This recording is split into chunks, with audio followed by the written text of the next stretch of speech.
AEW Dynamite. Oh, man.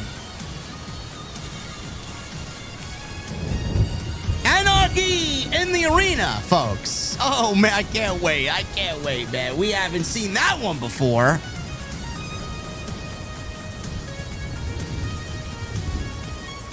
Anarchy in the arena is set up for Double or Nothing. We actually have a match. 2 matches. 2 matches on top of the first 2 announced. 4 total for Double or Nothing, man. Oh, my goodness. I can't wait for Tony Khan to add another 12 to Double or Nothing. Anarchy in the arena, it's gonna be the Bucks and the Death Riders. Emphasis on death against the Ops. Swerve, Kenny Omega, and a mystery partner. Gee, I wonder who that's gonna be. Also, MJF is now in the business of hurt. And we have a bald clown wrestling a one-legged circus act live on Dynamite. Ladies and gentlemen, this is the best podcast in the entire business. The #1 AEW live stream in the entire community. Cry, bitch. I'm drinking at the venue tonight, and I know you're gonna be there. When I get there, I want it on this Wednesday night. What the fuck are you guys drinking? See you over there.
Why has Triple H been so successful? Why is Triple H running WWE better than Vince McMahon and Bruce Pritchard on Monday and Friday night? Long-term booking.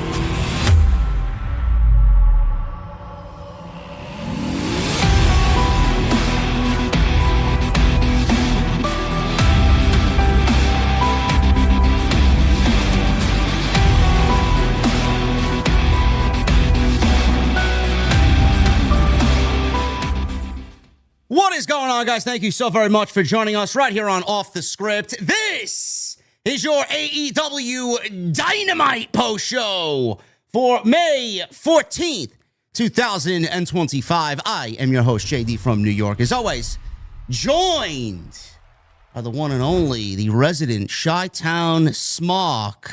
What's going on, brother? What's Gucci, man? How you feel? I still got my glasses on, man. I love these, my aviators, man. You know, the ones that you stole from me a couple months ago? Yes. My diabolical plan to hide your aviators in my car and have it towed. Yes. Well, what a moment that was, man. I wish you guys would let us see that one. I love it when a plan comes together. I'm all right, man. I'm all right. Didn't sleep well last night. I told you in the sound check, a little bit of a stiff neck. My equilibrium's off, but I got my vocal cords, man, and that's my most powerful weapon. So tonight we're going to talk AEW Dynamite, as usual on Wednesday night. Before we get into the show, I want to say this right up front. This was not a bad show tonight. It was not a bad show tonight. I thought it flowed very nicely. I thought they, for the most part, put on what they needed to put on tonight. But the question of the year with AEW, Jesse, is it interesting? And it is not. To me, it's just not interesting. There's no energy. And this is just not an AEW thing. WWE, for the most part, is fucking boring, too. I just find pro wrestling now, in this current landscape the last couple of months, it's just fucking boring. That's just me. You guys might feel differently. Jesse might feel differently. Though it was a good show tonight, man, I just find myself utterly bored with most of this show outside maybe one or two things. Yeah, you're not wrong. I mean, if it feels like unilaterally the bar has just slowly been lowered for pro wrestling and what we expect to see versus what we've been getting. Like you just said, this wasn't a bad show. It's kind of boring. I mean, yeah.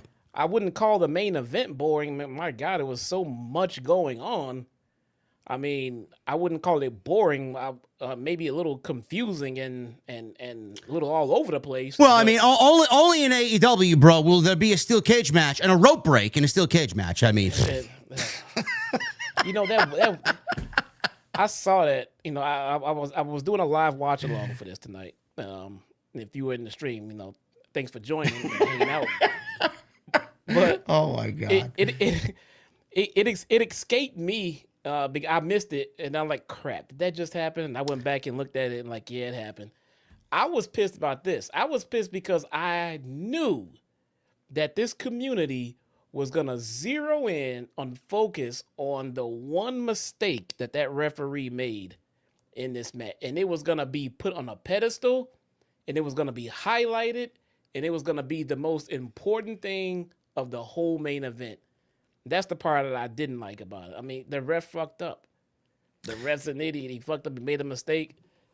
Kill him, I guess. I mean, my God, bro. One mistake. You know how you avoid mistakes like this, man? When you actually have production meetings.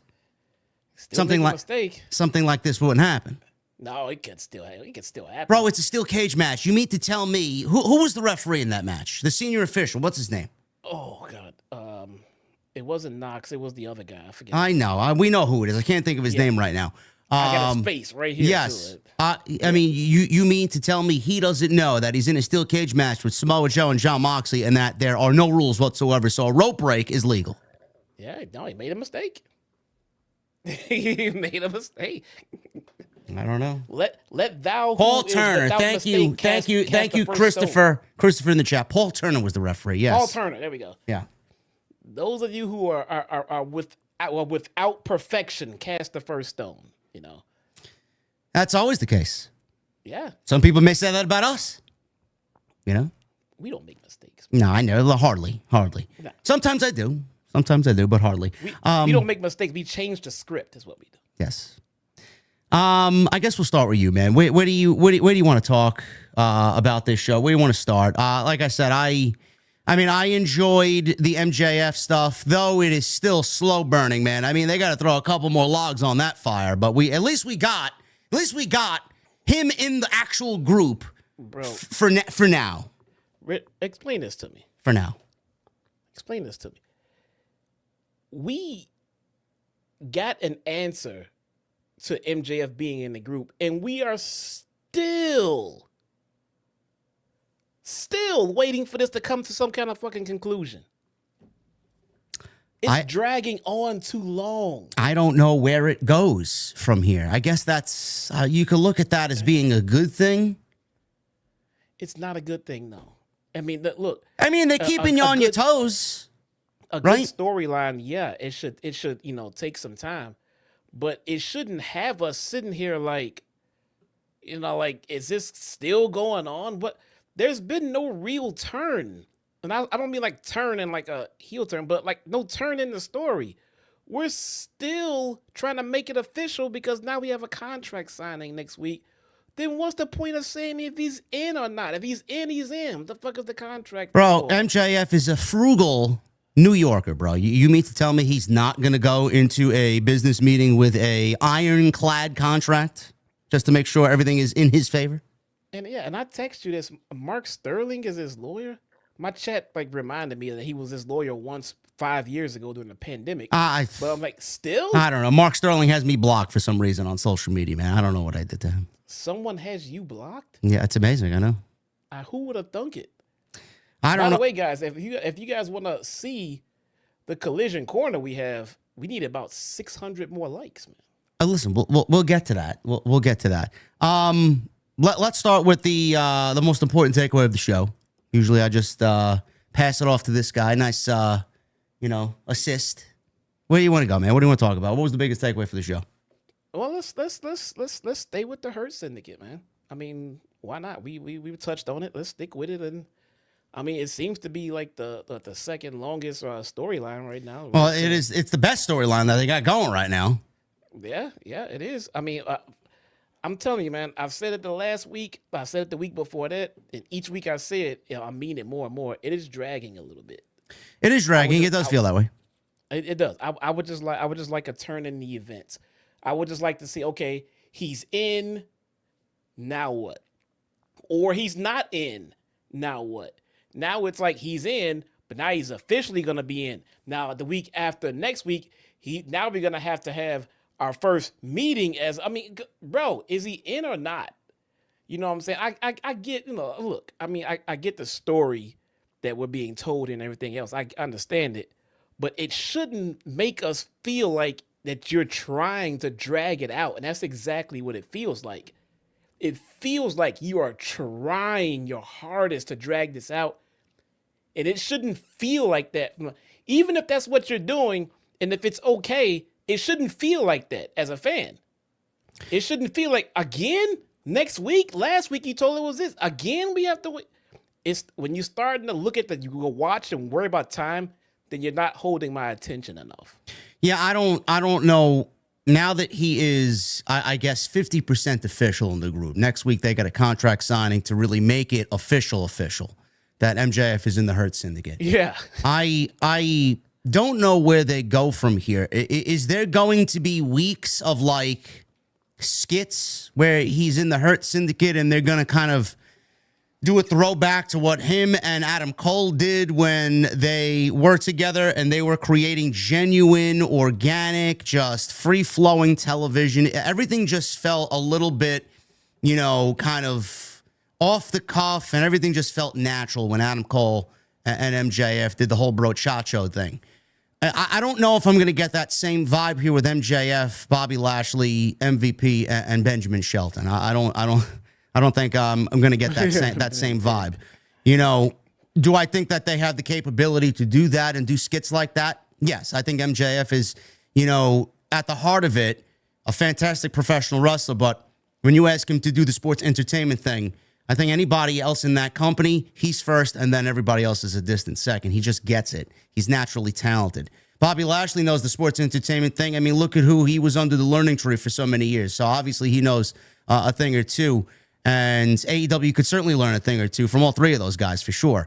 I don't know if that is going to be enough to carry this into All In. I think the destination here is Bobby Lashley versus MJF. So like Paul Heyman usually has an end goal in mind, and I read this a while back. He has an end goal in mind, and then he books backwards because that's the most important thing. Where are we going? The ending, the conclusion, that's right. It. Or who does that? Quentin Tarantino does it. He usually books the ending first. He books backwards. He writes everything backwards. You go to an ending, the ending. Let's get the conclusion, and then you book everything else before the ending. It just makes everything a lot easier.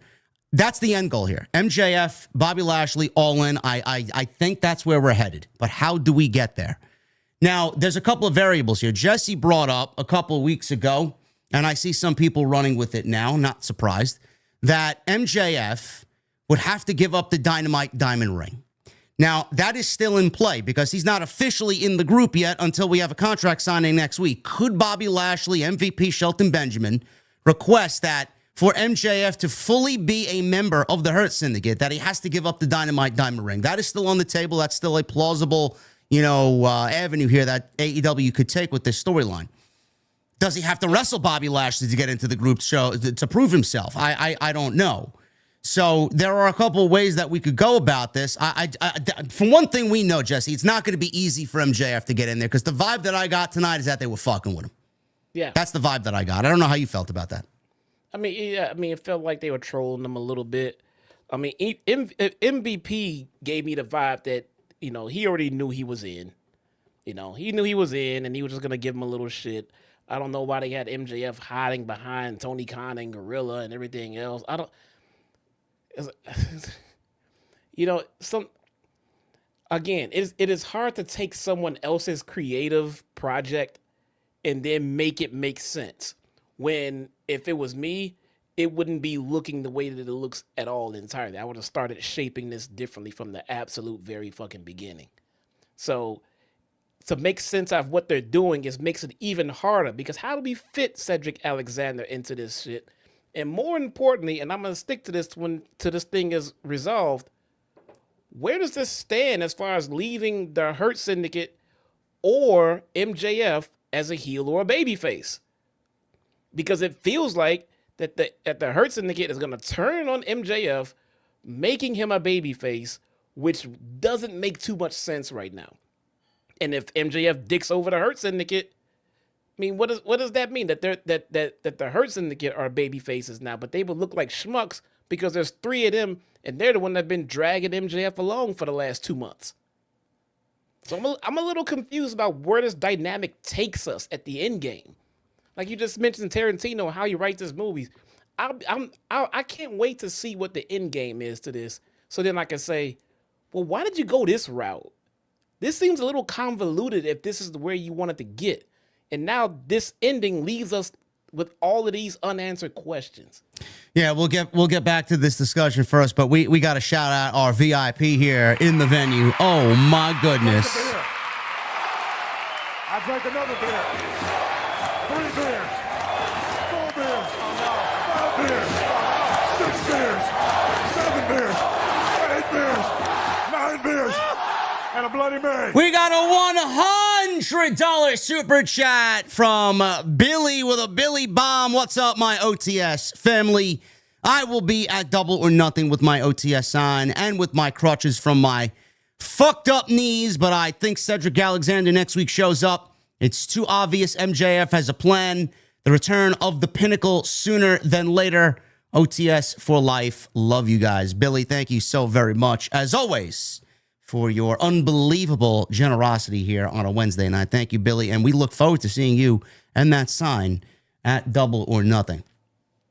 I don't know what the end goal is, Jesse. We talked about the Dynamite Diamond Ring. We talked about the fact that he could be put up in a match to prove himself against Bobby Lashley. Cedric Alexander, you mentioned. I thought he would show up tonight. I thought we would see him tonight because he just hit the free agent market officially. His 90-day non-compete with WWE is over. I thought we'd see him almost immediately. We could see him next week. We could see him at Double or Nothing. We don't know. I do believe he is coming in. It just makes no sense not to reform the original OG Hurt business here in AEW, being that they're so successful already.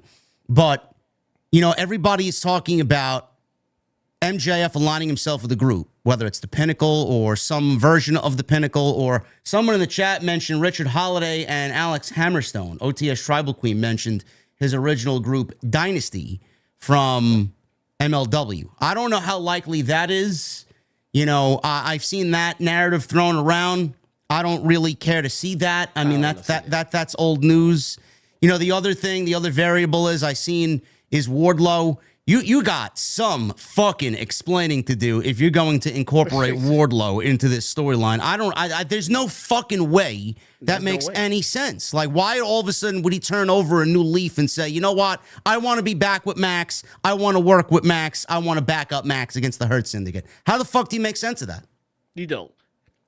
And it would take some some story writing genius to get that done, and I don't think we have that kind of level of story writers in AEW right now. So there's no way that would make any kind of sense at all.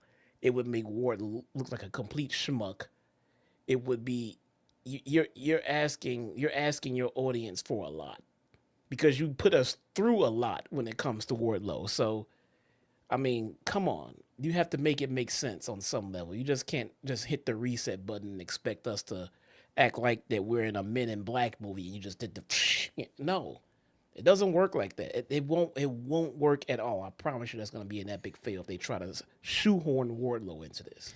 They put the tag team titles on Bobby Lashley and Shelton Benjamin, and the division has not been better off for it. Are they great? Yes, they are. I mean, they've looked as dominant as anybody in the entire company that I could remember. But the thing is, what they did tonight also just shows you the lack of common sense in this company. They are so incompetent. It is so frustrating as a fan, and this is the reason why they've driven away most of their audience, and they have yet to return. What they did at Double or Nothing, and what they've set up for Double or Nothing, I'm going to skip ahead here. Tag team-wise, they had Top Flight buried, basically, tonight. A bunch of absolute grade-A jobbers against the Hurt Syndicate, so goodbye. I mean, they're burying tag teams left and right just to get the Hurt Syndicate over as a dominant tag team. The only, and I legitimately mean this, the only other tag team in the entire division that is credible enough right now is FTR. And FTR right now, Jesse, what they're doing with them potentially at Double or Nothing is putting them in a match against Danny Garcia and Nigel McGuinness. Now, I don't know why this is important to anybody. And it just goes to show you how fucking lazy and how plagiarism in AEW just doesn't really matter. They don't give a fuck that they're basically plagiarizing WWE. We had Pat McAfee and Gunther, and now we got fucking Nigel McGuinness coming off the commentary table, getting in the ring with FTR at the pay-per-view potentially. Why do we need to see that? And Danny Garcia of all fucking people, who gives a shit? FTR should be in the tag team title hunt as they've already made that a mission statement. FTR versus the Hurt Syndicate. The way that I would like to see it play out, the way that I thought it would be best to see it play out, is MJF in the group. And then they fuck with him. And then come next week, they fuck him over. He's not really in the group. He gets revenge. FTR and Hurt Syndicate at the pay-per-view. He fucks over Hurt Syndicate, helps FTR win the tag team championships, and we are off and running. FTR and MJF sounds a lot better than anything else that we've come up with. It makes sense. They have a history together. And I think that could be a great group to actually go and battle the Hurt Syndicate, as both groups would be on even plane there. So I don't know why they're going in two completely different directions. Meanwhile, they got the one clear direction right there, and they're not taking advantage of that. I just don't understand that. Yeah, I mean, that sounds like they're setting up a babyface MJF run. Sounds like it. You know, it just even though we've already gotten one, it still does not feel like it makes any sense right here. See, that's the unpredictable thing about it, though. It could go either way, and I don't really know which way it's going to go. Hurt Syndicate could absolutely take out MJF because of, the obvious reason. They want to take him out before they know he takes them out. Or we could see MJF take Hurt Syndicate out and cost them the tag team championships at some point. Maybe they do the FTR match on the way to Double or on the way to All In at some point between now and then. We don't know. But I like that idea. Instead of doing this fucking tag team match that they got coming up at the pay-per-view, and then the Hurt Syndicate is wrestling either the Crew or Dustin Rhodes, Sammy Guevara at Double or Nothing. Two absolutely nothing matches, bro, at the pay-per-view. Who the fuck could be bothered to care about this? And how do you look at that card and say, yeah, man, that belongs on Double or Nothing, a flagship show for AEW? It's utterly ridiculous. Jesus Christ. So, with the two possible outcomes with this angle, it looks like the one where MJF turns on the Hurt Syndicate would make more sense, because it would lean them towards babyface, and in a perfect world they were tweeners anyway, so they can play babyface in this angle for a little bit and then coast back to tweener. So I'm having MJF start his own crew and dig over the Hurt Syndicate and all of this. And it's just a matter of, who's in his crew? And so that would be my outcome in all of this. MJF turns out to be the dick that Lashley was worried about. Turns out he actually is a dick. And he had another ulterior motive, and he dicks over the Hurt Syndicate, and he starts a feud with them, with his new crew, whoever it may be. And you make sense, because you don't want to miscast 4 fucking guys here. Hurt Syndicate has been over, and they are going to continue to be over, and that's something you should not fuck with. Right. I don't know whether they're heel or baby. You said they're tweener. I would say they're probably more tweener than anything else. But the people love chanting along with them, and they love, that they are just real. People love the organic feel of the Hurt Syndicate.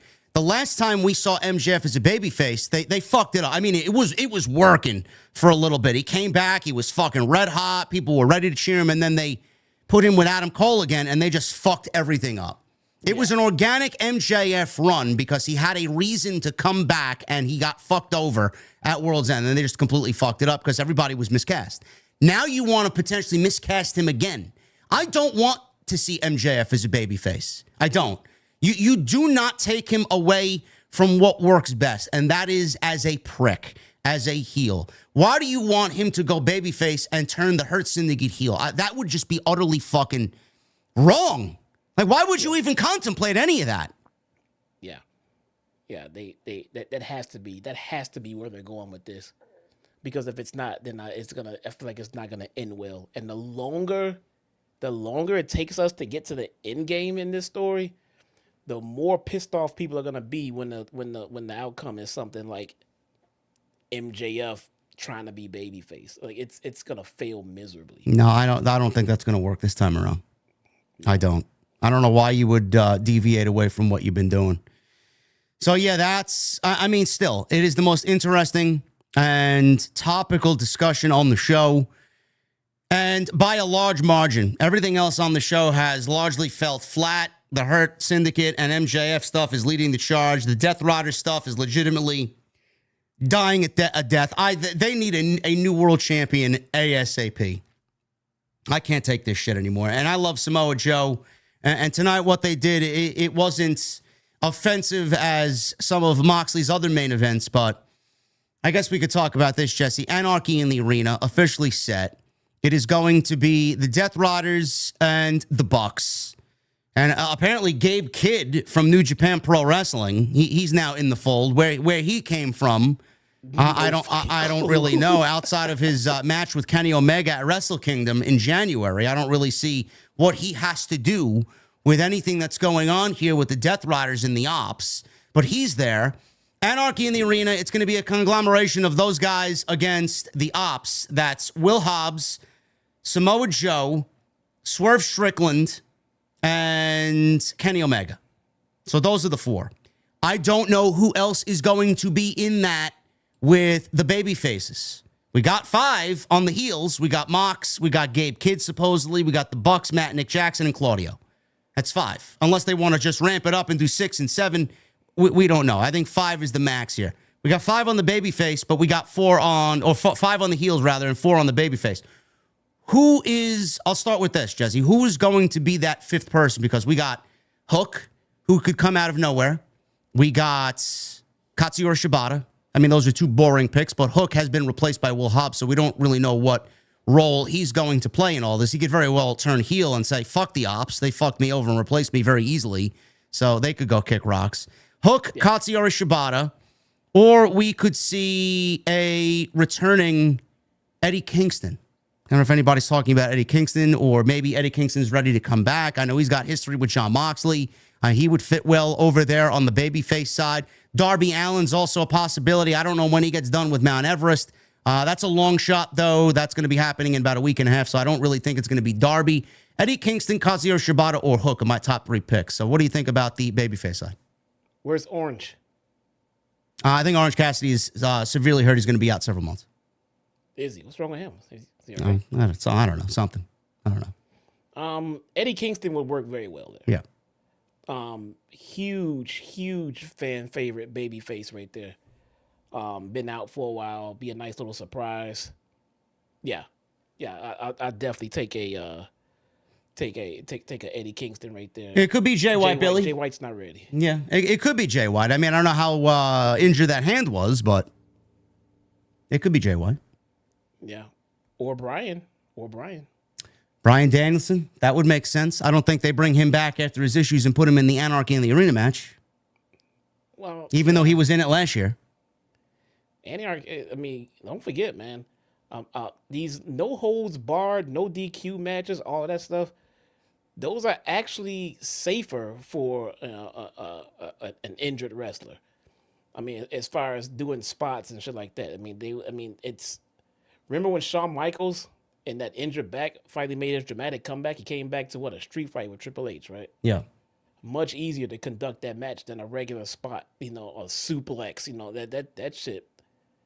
Just pretend to hit me with a chair instead. You know what I'm saying?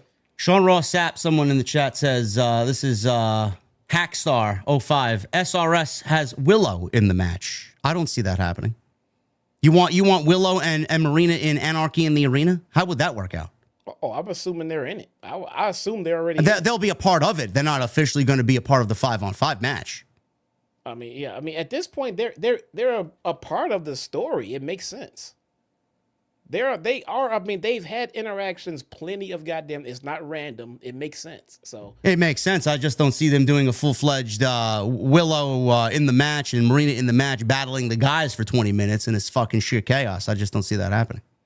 Yeah, I don't know how they would pull it off. I mean, is it just going to be just them fighting each other through the whole goddamn thing? I don't know how they would pull it off. Yeah, I don't know about that. I mean, I thought of that too, but I don't think that's going to be a thing at the pay-per-view. Someone mentioned Adam Copeland. I don't see Copeland fitting into this. I don't even.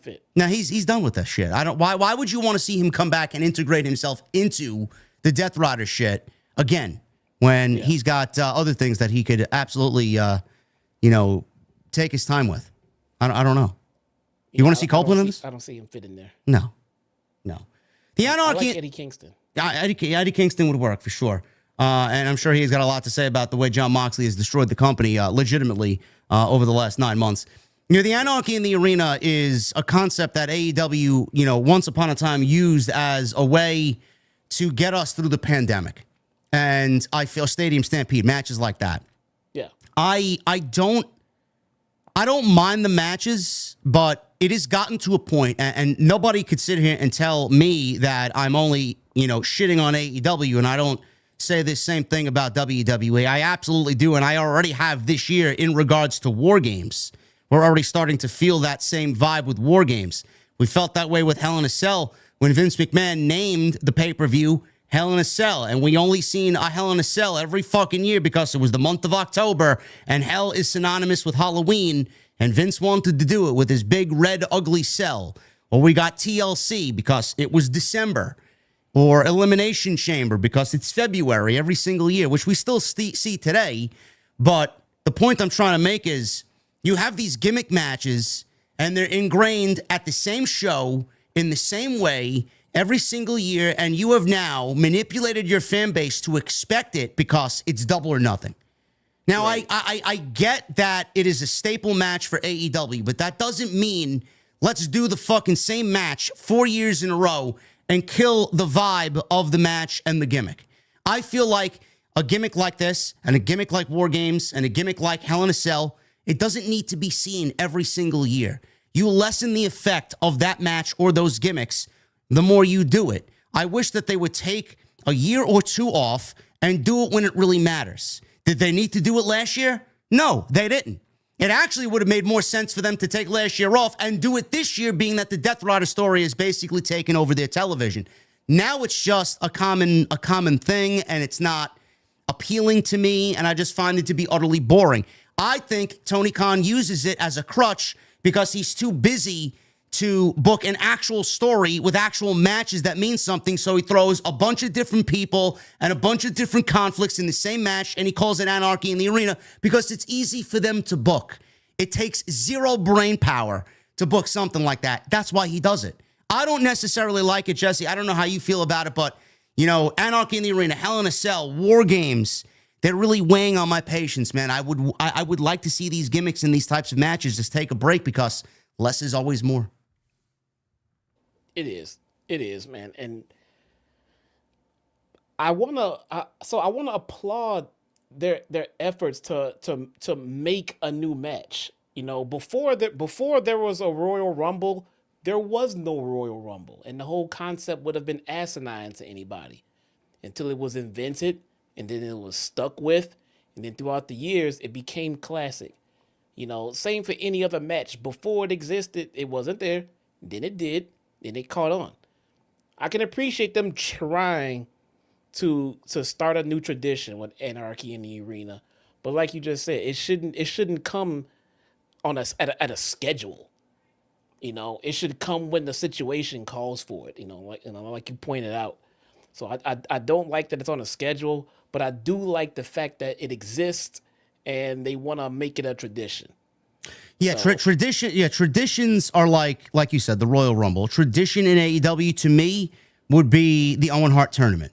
And last year they finally integrated. Hey man, you win this tournament, you go to All In and you wrestle for the World Heavyweight Championship. That's a tradition, and I hope that tradition continues because that's the best use of the tournament.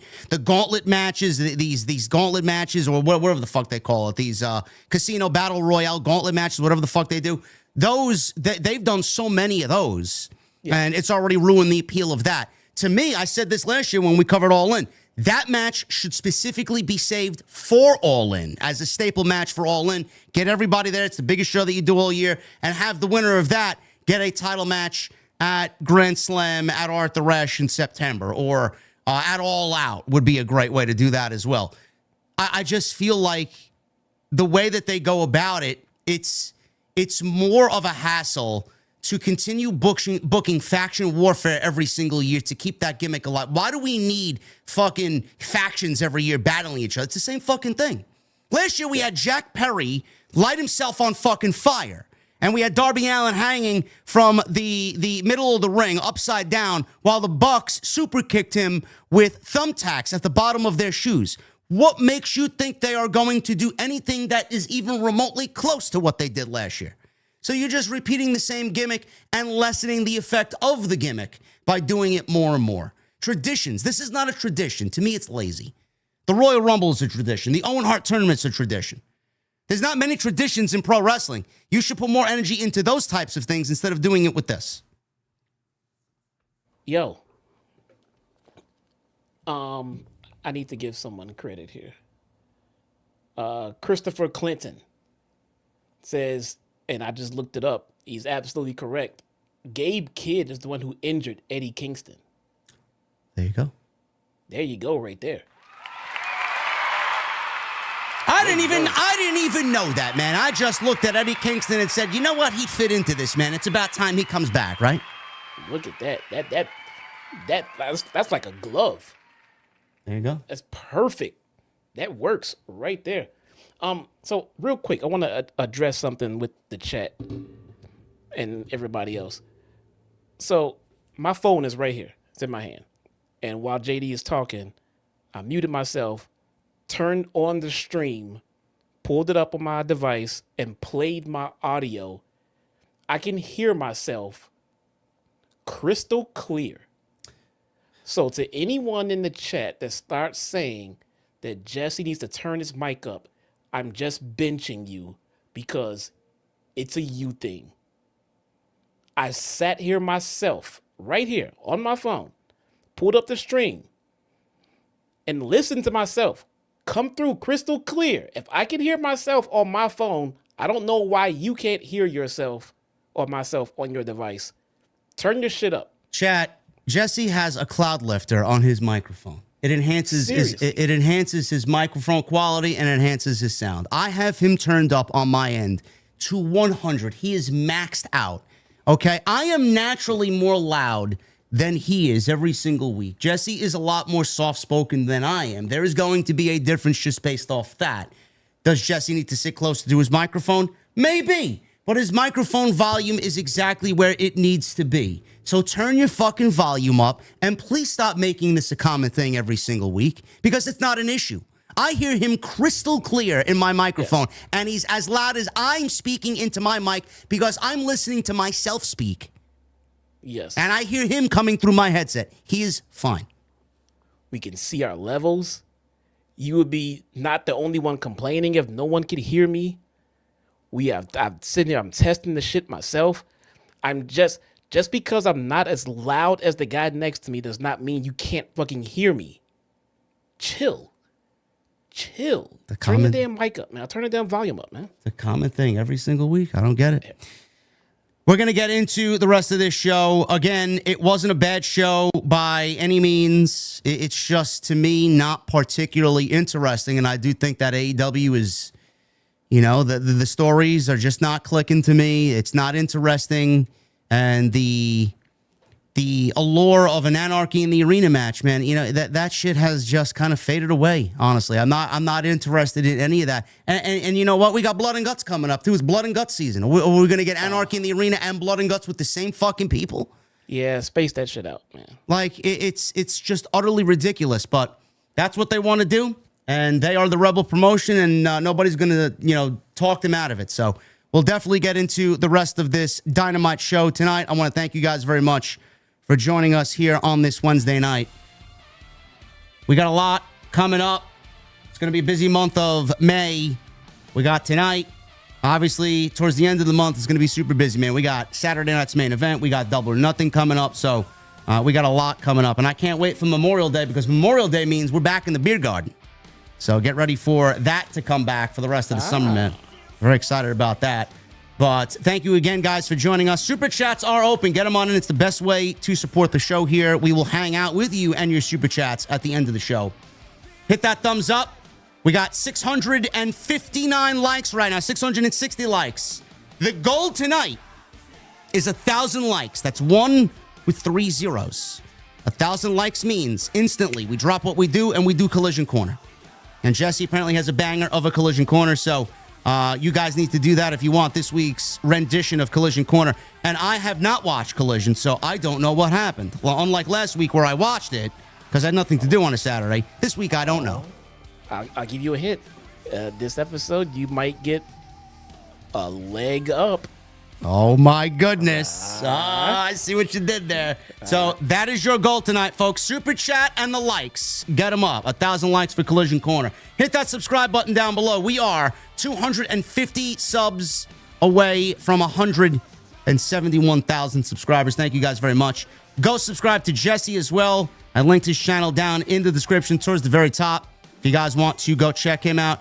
We are working on a collaborative effort to bring a new series to Jesse's channel, and hopefully we will be able to talk about that in the weeks to come, so look forward to that.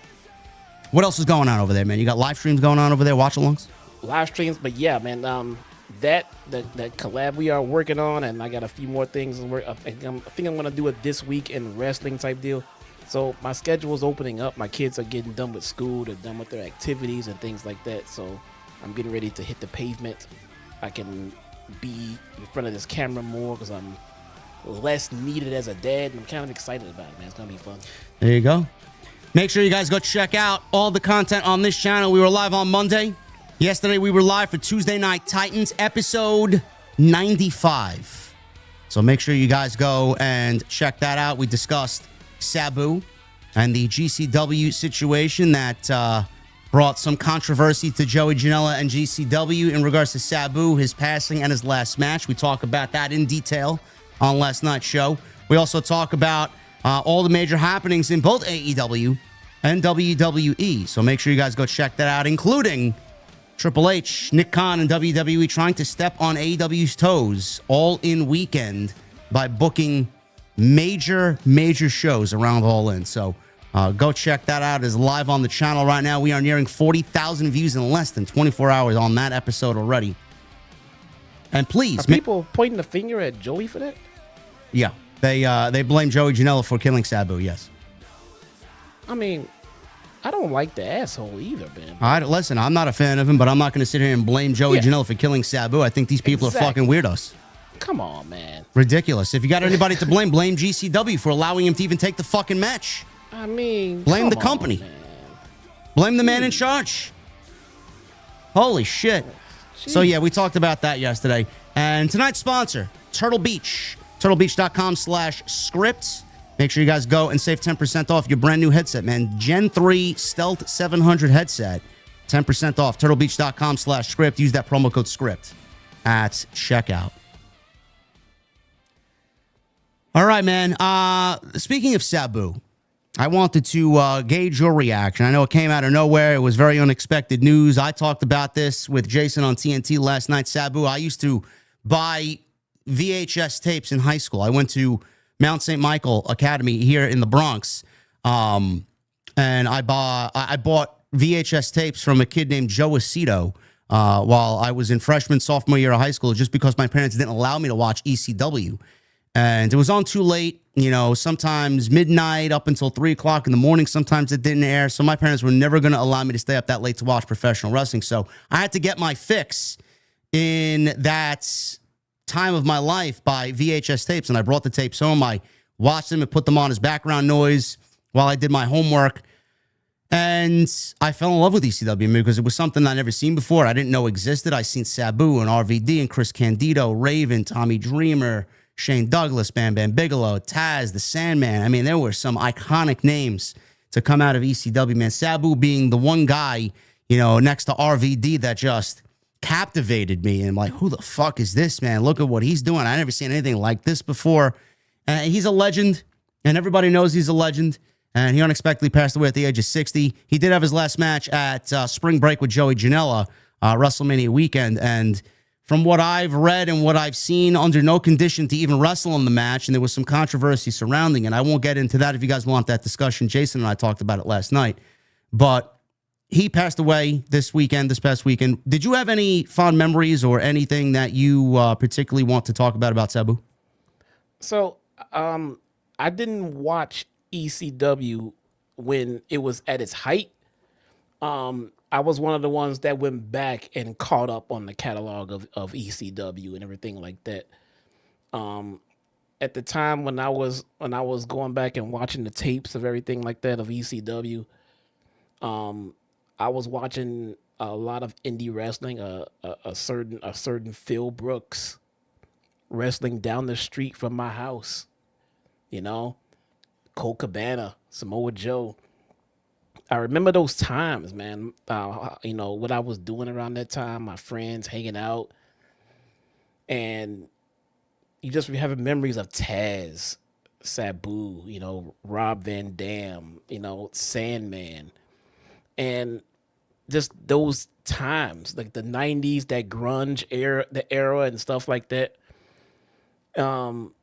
Nostalgia is real, man, and it's so hard to explain that feeling. Think about a time that you used to really, really fucking enjoy back in the day, and just that feeling that you just get.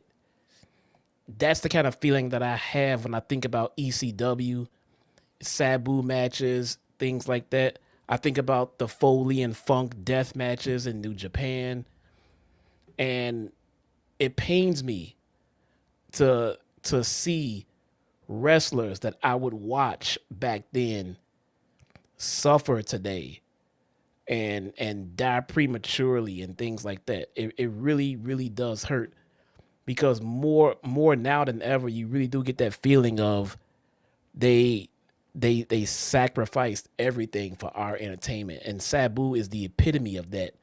A guy that just did not give a single flying fuck about the spot that was in front of him. He was going to do it.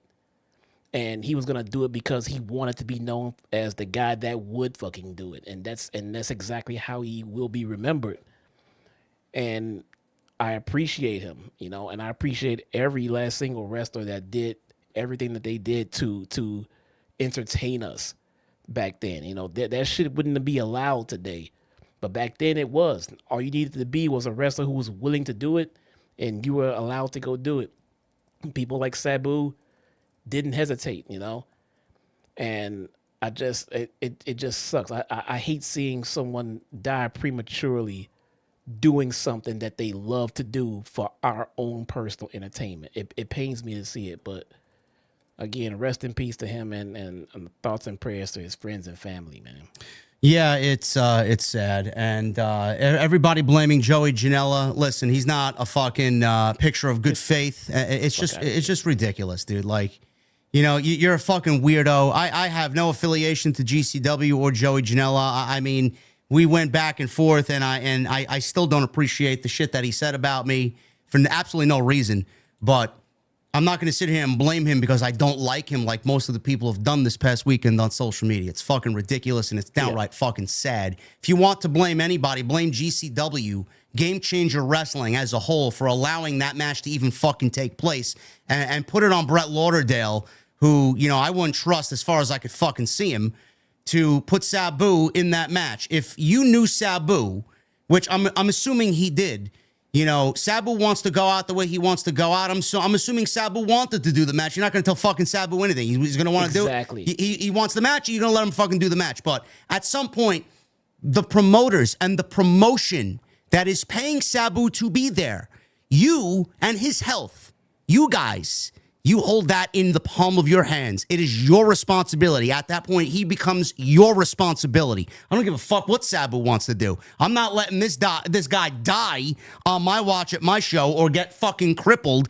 or have something happen on this show that actively leads to him passing away. They let him do the match knowing that he physically wasn't able to do the match, and they drugged the man up with whatever the fuck they gave him to actually go out there and do the match.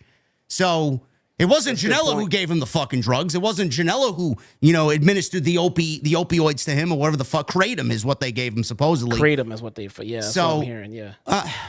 Why?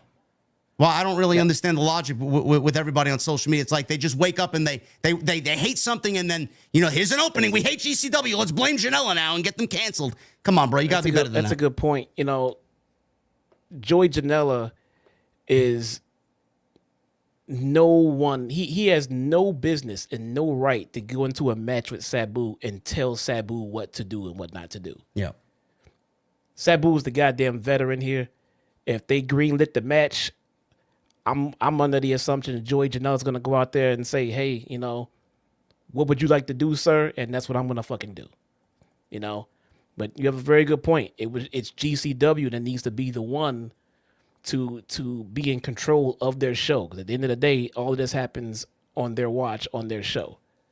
So it's not Joey Janela. I refuse to look. I don't even know the complete details of it, but I refuse to believe that Joey Janela went out there and went into business for himself and killed Sabu. That shit needs to quit right now. We don't even know the cause of death. Hopefully we get an autopsy report at some point in the weeks ahead. Who knows? Who knows what he was doing in his personal life? Who knows what he was doing, taking in his personal time? We don't know. It could like a lot of these guys nowadays die from heart attacks and cardiac arrest. For all we know, it could be a fucking heart attack with everything that he's done to himself and all the painkillers that he's taken that obviously have had an effect on the man's heart and the man's body. Come on, guys. Yeah. We can't be pointing a picture of blame here on one specific guy because you don't like him.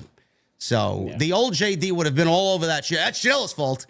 No. JD in 2025 is going to think logically about these things because I got an audience and I got a larger platform than I do 5 or 6 years ago. What we're doing is not blaming Janela, and what we're doing is hoping that Sabu's friends, family, and everybody that has looked up to him as an influence and a friend finds some peace in his passing and remembers him forever. So his influence will live on. His inspiration's never going to die because he's influenced a whole generation and continues to do so. But Taz and what he said tonight got me a little teary-eyed because I know what Sabu meant to Taz. And Taz, when Taz takes off the glasses on commentary, he means business. So shout out to Taz because I know not only he said what he said tonight, he posted something on social media. Very heartfelt, very genuine from Taz. We love Taz, and that really, to me, made me a little bit emotional. Probably the most emotional that I've gotten since his passing, hearing Taz talk about Sabu. Yeah, I would imagine that this news hit no one harder than Taz. No one not related to Sabu. I would assume that Taz got hit the hardest by this. We'll get into the open of this show here. We start off with a can they coexist, pal? There we go. I don't want to spend too much time on this because here's a spoiler for you folks. All 4 guys in this match, Adam Page, Will Ospreay, Konosuke Takeshita, and Josh Alexander are what? Fantastic professional wrestlers. So you coexist. But can they coexist? Yes, true. So you're going to get a fantastic professional wrestling match. What I want to start with here, and just briefly, I'll give you, I've said my piece on this. Well, I want to see what Jesse says about this. Will Ospreay, Jesse, is in the news rather often lately, and WWE is attached to whatever Will Ospreay is saying. Now, I don't listen to these people. I don't really listen to anybody in the community outside maybe one or two people, but I'm assuming he's being asked these questions, and he's respectfully answering the questions that he's been asked. But he's been asked about WWE, whether, you know, he likes what they do or the roster that they have over there, comparing it to what he does and what AEW does with their roster and how AEW is better. And he mentioned something about not liking the hard cam. I could sit here and rag that AEW's hard cam is very easy to see, being that there's nobody half the time sitting on that side of the arena. We can sit here and joke on them all we want. What do you make of Will Ospreay and the questions that he's been asked lately in the last week or so about how he feels about AEW, man? Do you think it's a little overkill? And why do we keep pushing the narrative, asking Will Ospreay of all people about what he thinks about WWE? Yeah, I don't know where this is coming from. It feels like this is originating from somewhere, because when did Ospreay just wake up and just decide to just go all in on WWE? I mean, unless he's just reacting to what, you know, WWE did coming out of WrestleMania season, where they couldn't stop talking about AEW. I don't understand what all this finger pointing and we're better than them and this is better than that bullshit is coming from. Like, did someone ask Will Ospreay to go on this media campaign blitz and start talking about WWE? No one's stopping him. I don't know. You know what is going on? You got Trevor out there fucking beefing with NXT talent I'm hearing about. Why is it happening? And why is no one stopping it from continuing on either side? It just seems to be something that's just carrying on, and no one in management seems to even want to stop it. They have no problem having people stop tweeting and deleting tweets when there's something they don't want out there.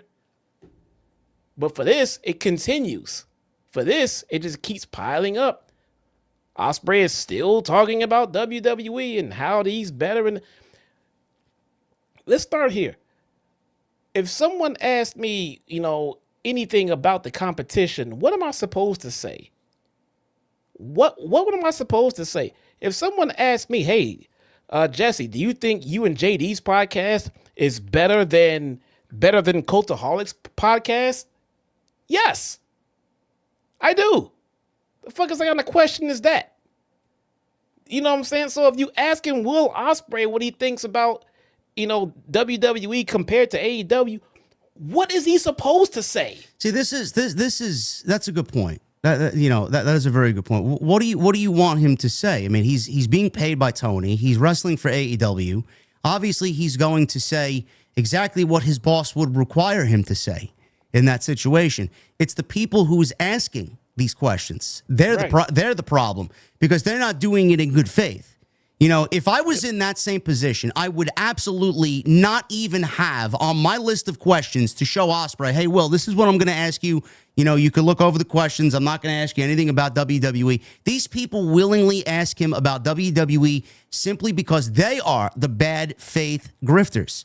Those are the people that have, you know, the mindset of, I'm going to get clicks and I want to get ahead by asking the controversial questions and ask Will Ospreay about WWE. That's going to get people riled up, and that's going to be picked up by all the major news outlets in the IWC. People do it for all of the wrong reasons, and they do it for the bad reasons. See, someone like me or Jesse would never even fathom asking Will Ospreay a question like that, because it doesn't fit into the landscape of what the guy is doing right now. No. Like, why? No. And first off, I don't care. I don't care what Will Ospreay thinks about WWE. I would personally care about what Will Ospreay thinks about AEW, what he thinks about his opponents, what he thinks about his gimmick, what he thinks about anything other than W. Like, what difference does it make? What difference does it make in my wrestling experience to know what Will Ospreay thinks about WWE? Why are these questions even being presented? I mean, I'm telling you, I feel like questions like this are planned ahead of time. I do. I don't feel like Tony Khan lets the talent sit down with interviewers with questions that he has no idea what they were going to be, none whatsoever, and allows them to go ahead and answer them freely as Will Ospreay has been doing. I feel like he knows way ahead of time that the questions are going to be about WWE and basically what Will Ospreay's answers are going to be. You know what I'm saying? I don't feel like they're innocent. We were randomly asked these questions about WWE. Well, I guess we have to answer them now. Well, this is what I feel. Get the fuck out of here. I feel the same way about what was it, Hawani and Punk. When Punk sat down and do the interview, and then this guy wants to talk about AEW, and then people say, "Oh, well, it wasn't Punk's fault. He was asked these questions." Well, listen, Punk, that's a completely different situation. You're going to get yourself in trouble again, bro. What? No. It's a one-to-one comparison. He was involved in one of the biggest conspiracies in the entire company, and a lot of people had a lot of questions, even still. And that was a platform where Helwani took the fucking ball and said, "You know what? I'm going to shoot my shot. I want to see if he answers these questions." Were they set up that way? I would not doubt it, bro. Did Nick Khan give him the fucking narrative to go out there and bury AEW? I would not be surprised. Be surprised. But even if he did not, Ariel Helwani was going to ask those questions anyway because it still was unresolved. And there were a lot more questions than answers coming out of that. And if he could get anything out of CM Punk to give us some clarity on what happened, he was going to take it. Let me ask you this. Why wouldn't he ask Punk about what he thought about Vince McMahon? That's too sensitive of a topic. Oh, really, though? Yeah. But if you're going to be the hard-hitting reporter and ask the hard-hitting questions, ask the fucking question. Or know that it's not the right time and place and save that question for somebody else. Bro, it's still an open-ended case, man. They're still compiling evidence. You can't speak on something when it's not even in the fucking official courtroom yet. I'm not talking about, don't speak on the case. I'm not saying, do you think Vince McMahon did it? No. Don't speak on the case. Punk is low-key on the man. Punk is low-key buried Vince McMahon here and there on the microphone. He's mentioned some colorful things about Vince. He doesn't like Vince. I didn't know that. Yeah. Okay. No, has he? I didn't know that. But my point is not about Punk in this one. It's about Ariel Helwani and the questions being staged. Chad is saying he did ask Punk about Vince McMahon. He did. Okay. Yeah. There we go. I stand corrected. There we go. I did not know that. I didn't watch the whole thing. But my point is, the questions, I believe, are on tap. I don't believe that Triple H, when he invites people to the media scrums, does he invite just everyone? Or does he invite the shills that he knows that he can trust to be in those spots? Well, AEW does the same thing, too. WWE is very guilty of this as well. They invite people who are going to speak glowingly about the product because they don't want any negativity on what they're doing. Exactly. So now if this guy goes off the rails, Helwani, and decides to just ask whatever he wants, that wouldn't get him invited back. That wouldn't give him the shill status that we all know he fucking has. I feel like he asked everything that he was supposed to ask. But transferring over, I feel like the same thing is here. I feel like the questions that were asked of Ospreay were fucking planted there by fucking Tony Khan. I don't feel like they just happened to be asked. And it's not Tony Khan or Will Ospreay's fault. They didn't know. That's horseshit. I feel like they knew those questions about WWE. Either they knew they were going to be asked or they set the questions up themselves. It just feels like, because if not, why are you not stopping this man from going on this social media rampage about WWE? He just let it keep going. He sounds stupid. Like, what we do is a lot more superior to what they're doing. Oh, okay. I mean, I don't know why that's a question and why that really is relevant now when you're on your way to All In to wrestle for the World Heavyweight Championship. I don't really see what the purpose of you speaking on what they do does for you.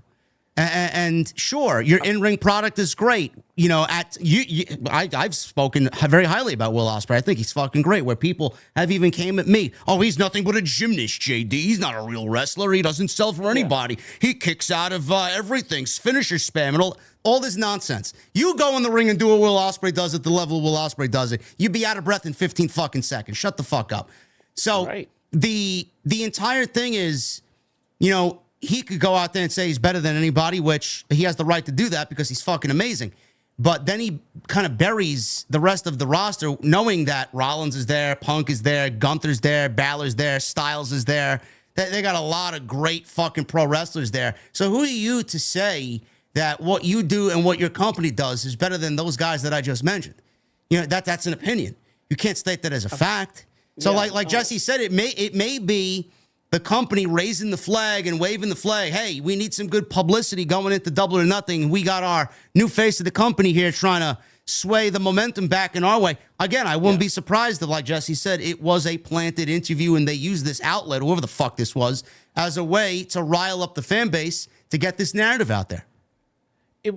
Bro, it only makes sense because I feel like Will Ospreay is an intelligent human being.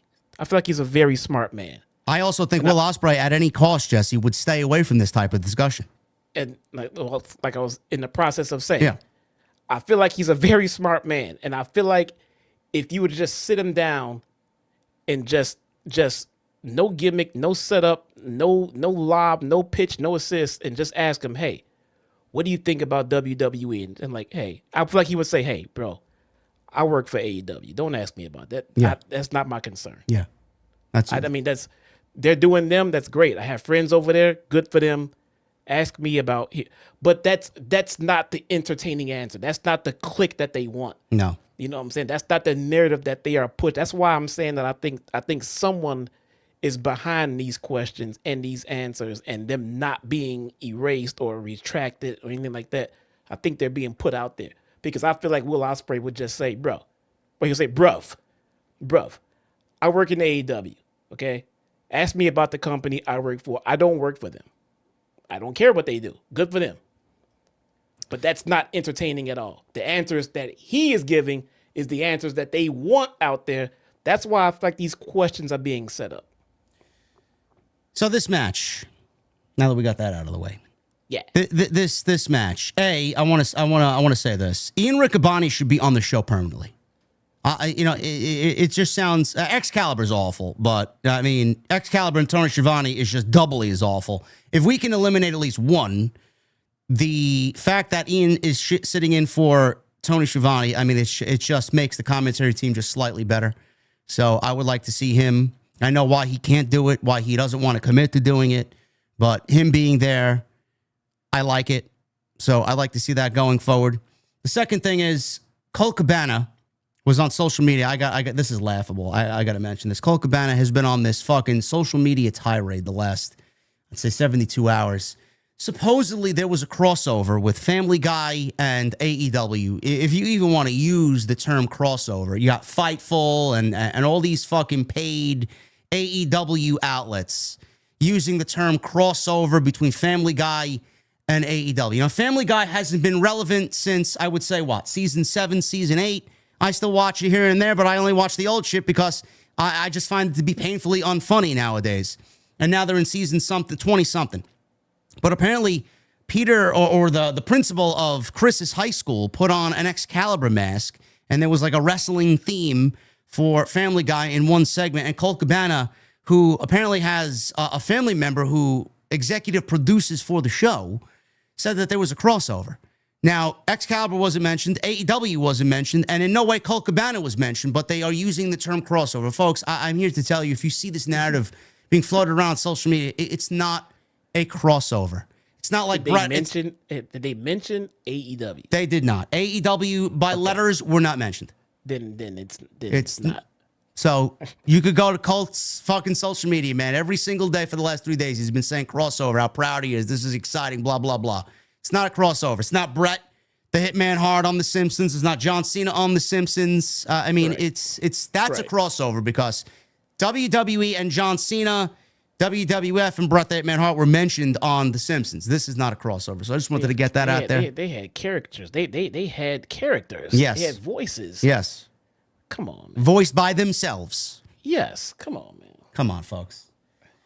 Anyway, this was a great tag team match, but I'm not going to get into it because this is what you would expect out of all four guys. We'll pick it up at the end here. And Page is in the ring. He's trying to make a save. Alexander takes him out with a release overhead German. Helluva Kick took out Ospreay as Alexander and Takeshita hit a stereo ripcord pump knee and a lariat. Ospreay kicks out after a cover. So they wanted a Doomsday knee again. Ospreay countered into a poison rana. Os cut her twice. Alexander got a shoulder up. Ospreay signaled for a hidden blade. Page blind tagged in. Alexander ducked a buckshot. Page got out of the way and put on the brakes before hitting Ospreay, who tried a hidden blade. Alexander again ducked, and Ospreay came within inches of hitting Page, but pulled out at the last second. Both guys got on the same page, hit dueling finishers, buckshot, or what they call the buckshot blade, or a hidden buckshot, whatever the fuck you want to call it. Both of their finishes at the same time, and that is what got them the victory here. 1-2-3 over the Don Callis family. Post-match, Page and Ospreay were having a face-off. Takeshita and Alexander attacked them while they were engaged with each other. Ospreay fought back with a hidden blade on Alexander, suplex on Takeshita, and Ospreay swung wildly with a forearm, hitting Adam Page. Bryce Remsburg got to separate both guys. So the simple fact of, can they coexist? Yes, they did enough until the end of the match and things broke down. Ospreay was trying to say he thought it was Alexander, and he stormed to the back when Page didn't want to hear any of Ospreay's excuses. So it did its job, Jesse. We got the match at the pay-per-view. I'm still very much looking forward to Ospreay and Page. I still think that Ospreay is going to win, though my heart wants Adam Page. I think Ospreay is going to All In Texas. I still have the hope and dream of the Cowboy in Texas beating Jon Moxley. It would make sense, being that the Bucks now are teaming with Moxley and the Death Riders, and Page is trying to save the company from his friends and the Death Riders in this partnership. I mean, that would make sense. I still like the fact that Tony has booked a very unpredictable final here, so I really like that. I also want to mention, if Takeshita and Alexander are in the Don Callis family and they're going to be operating together in this type of way, I would love to see them as a tag team in the tag team division, bro. I think they're excellent. I would love to, but it feels like that you would be expecting some solid booking of the tag division for that to go right, though. Sure. And we know how that's not going to happen. I mean, it's there's just so many different tag teams that should be treated better, and the division should be solid. The tag teams are actually solid. But, I mean, will we take, Alexander and Takeshita and a tag team? Sure. Would it be awesome? Yeah. But how are they going to be treated? How we feel about Josh Alexander in AEW? Is he hitting the mark yet? No, I'm not gonna lie. Is he a loser already? I wouldn't call him a loser. I don't feel like that they deem him a loser. I feel like he doesn't have any aura. No, I feel like they've already maxed out his potential to them. You know what I'm saying? Because he has no individuality. He still never really talked to us about why he's there and what his motive is and what his goal is. He just comes out and does great wrestling. Par for the course for AEW, right? I mean, just go out there and be a great wrestler. I'm not invested in the Josh Alexander. Let me put it that way. So anybody in the locker room, anybody back there passing this message along or clipping shit, clip this one. I have no emotional investment into Josh Alexander because nothing has been given to me. How can I relate to him? What am I relating to? Is he a prick? Is he an asshole? Is he a cool dude? I mean, what am I relating to here? I mean, he has no personality. He has nothing to make me say, I want to see more Josh Alexander. I want a Josh Alexander t-shirt. I want to see Josh in the main event. I want to see Josh as the world champion. All things that Josh is definitely qualified to do, but he hasn't been sold yet to that effect. Jesse, how could you say that? He's a great wrestler. He joined the Don Callis family because of his relationship with Don Callis. Maybe you should go on cagematch.net. I've neglected my blow-up doll underneath my bed to talk to other geeks in the community. He's a great pro wrestler, and this is where the best wrestle. What the fuck? Make me care. They have to make me care. They just can't. Perfect example of this debut we got tonight. What's the guy's name? Who? Exactly. No reaction. What debut? In the main event. Oh, Tyson Kidd? Tyson Kidd. Gabe Kidd. I'm sorry. Gabe Kidd. Gabe Kidd. I'm sorry. Who? So, think about this, guys.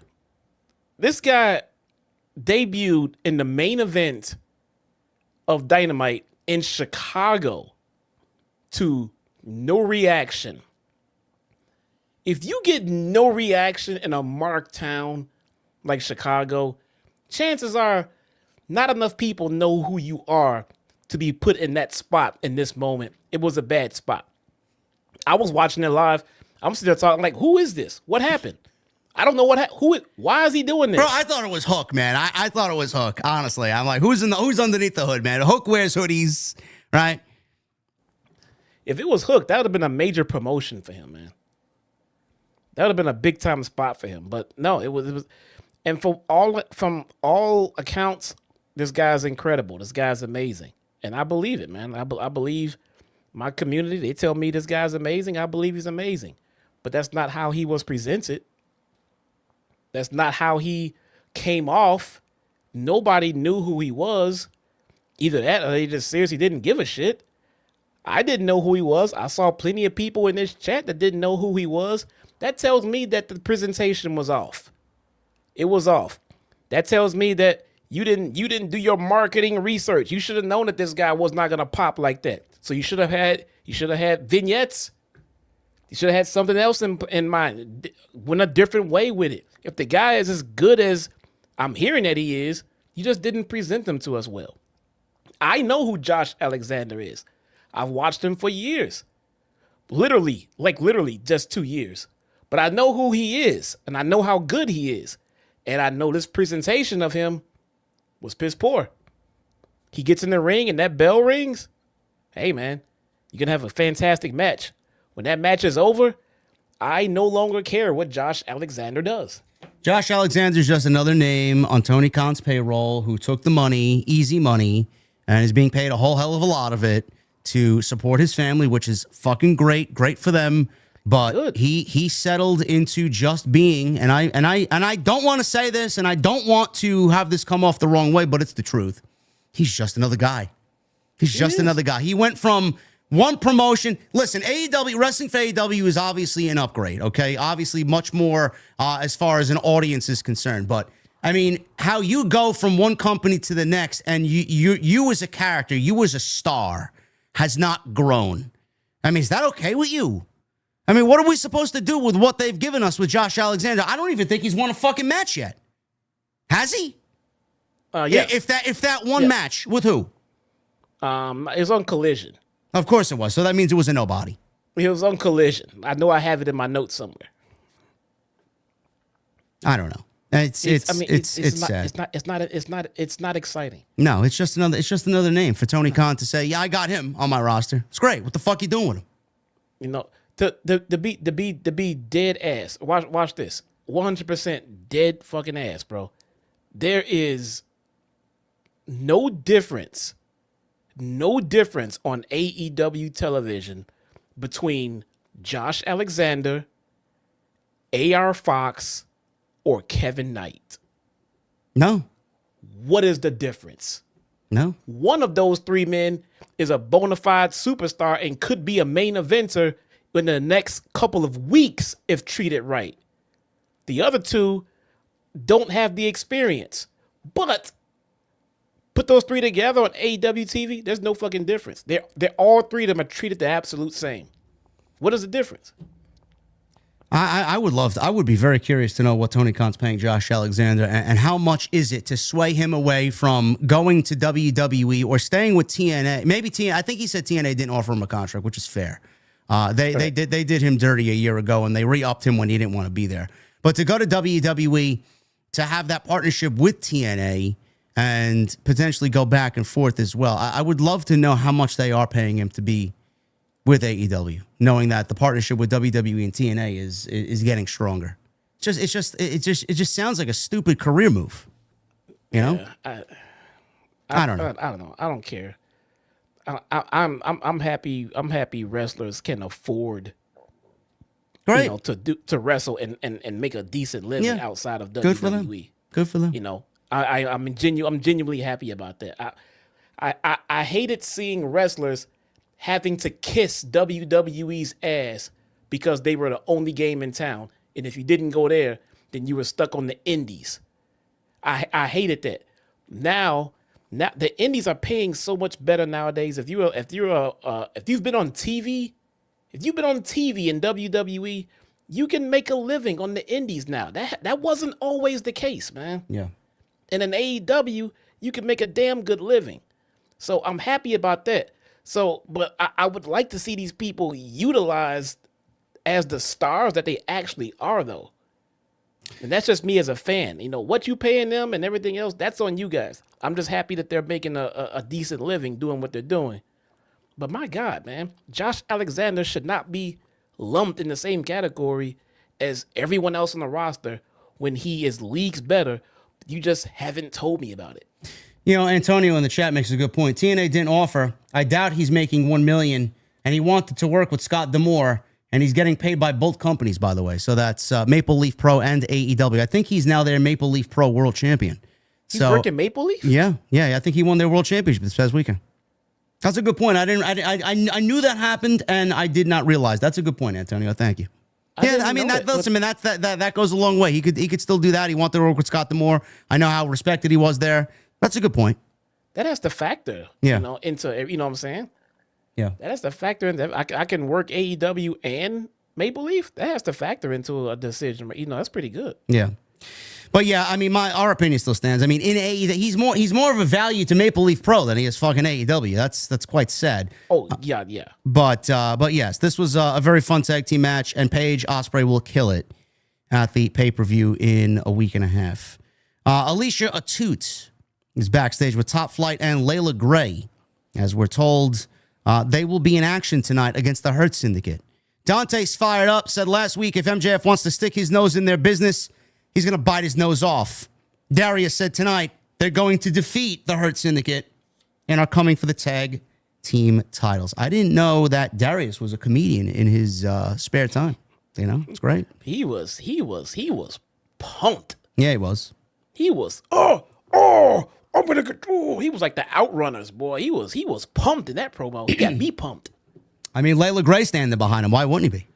I mean, that's just, that's a terrible thing to. Ring of Honor tag team champions Dustin Rhodes and Sammy Guevara. Remember Sammy Guevara, Jesse? Remember him? Yeah, he's on the same show with someone else tonight. Look at that, man. What happened? What happened to being a pillar of the company, bro? What's going on there? He's a pillar of ROH right now. He's a pillar of fucking catering at that point. Rhodes, title, man. He does. It's great. It's worthless, but good for him. Hey. Rhodes gives his approval, saying they need to use that doubt in people's minds as fuel to prove them wrong. Rhodes and Guevara will be watching later tonight. Great. The Ring of Honor tag team champions, folks. Sammy Guevara and Dustin Rhodes. Probably the best match of the entire night. Comes up next. Ricochet and Zack Gowen. Remember him, Jesse? Everybody remembers Zack Gowen. Maybe we should review some Zack Gowen matches. No, but I do have notes pulled up. Folks, tonight was the first time since 2003 that Zack Gowen has been on a national TV wrestling show, over 20 years. He had 4 matches in 2023, Jesse. On July 3rd, teamed with Stephanie McMahon against Big Show in a handicap match. August 21st, he faced Brock Lesnar in a singles match. Remember that? Wait a minute. They put Zack Gowen in the handicap match. Okay. Yeah. I get it. Yeah. All right. Ha, ha, ha. Yeah. I mean, it's Vince McMahon. Are we surprised? September 18th, he teamed with Tajiri against Rey Mysterio and Billy Kidman. And then October 2nd, faced Shannon Moore. His last televised match was October 9th against Matt Hardy on SmackDown. And that was the last we've seen of him until tonight, where he wrestled Ricochet, bro. Now, we got 28 likes till Collision Corner, by the way. There we go. What did you think of Ricochet tweeting at Javon Evans in NXT? Did you hear about that story? I heard about that tonight in my live stream. Did you do any research on it?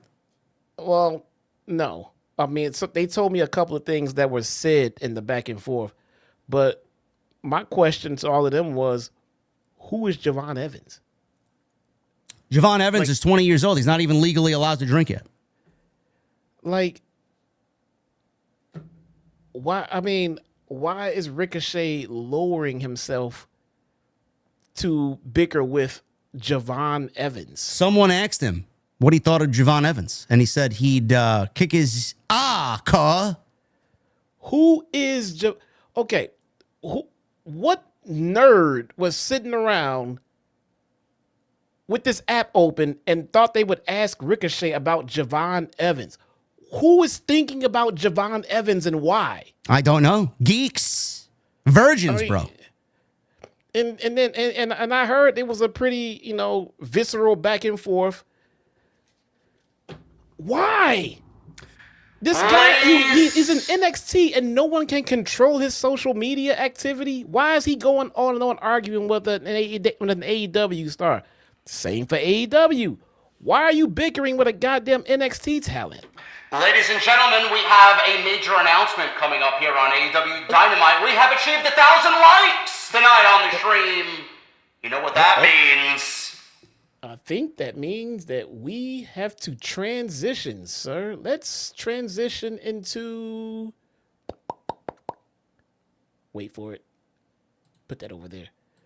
Collision Corner! Oh, my goodness. There he is. Right. There he is. Ladies and gentlemen, it feels so good to be back. This week's edition of Collision Corner is brought to you by David Turning Heel. Thank you so much, David Turning Heel. Love you. Here we go. Collision Corner. Toni Storm begins the show from the balcony, cutting yet another timeless. God damn it. Cutting another timeless promo with lots of sexual innuendos. Not out of the ordinary. Bro, Toni I gotta Storm be honest. I gotta be honest with you, man. I am more of a Stephanie Vaquera guy more than I'm a Toni Storm guy, bro. I gotta admit it. Bro, when did you flip flop? I don't know, man. I mean, look at her. Stephanie's a bad bitch. I know. She is a bad one right there. Can't go wrong. Can't go wrong. Another sexually charged promo by Toni Storm. Toni Storm is she's just in rare form right now, man.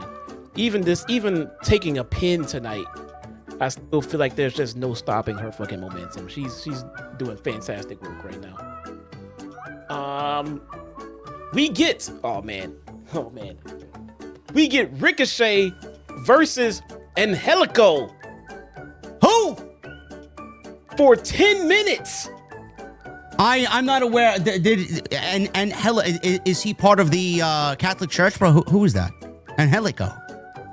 You know Angelico, man. No, I don't know. Who is that? Yeah, I promise you do. Who is his tag team partner? Angelico and man, what was the guy's name? Marco Stunt? No, the guy that always comes out and does the same. I don't know who that is, bro. Who is Yes, that? you do. Chad, who is Angelico's tag team partner, bro? I don't know who this is. And fuck now. Oh, wait. Who's Angelico's tag team partner? Jack Evans. Sorry, I didn't understand. No, he didn't understand. I don't know who the fuck that is, bro. Jack Evans. Okay, fine.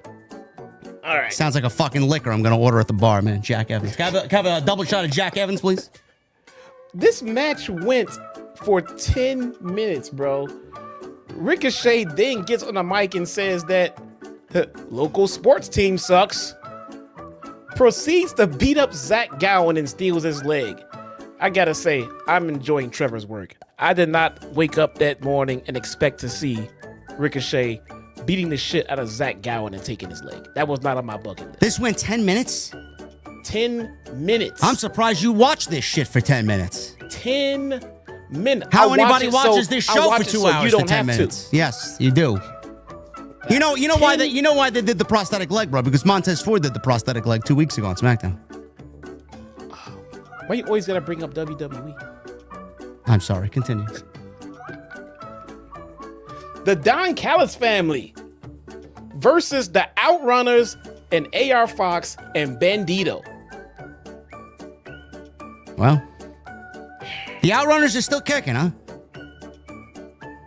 Anthony Bowens. They need to run away from this fucking company. That's what they need to do. Anthony Bowens versus Big Shotty Lee Johnson, bro. The pride of pro wrestling. The pride of pro wrestling. Bro, Bowens is a 5'2" player, but apparently one of those tools was not catching Lee Johnson, who did a suicide dive and fucking damn near killed himself thanks to Bowens not catching, man. Poor Lee Johnson. You know, I gotta say, shout out to Big Shotty. I don't know if he watches this anymore. Maybe he's over the negativity, but we mean well. Nah, I'm sure he does.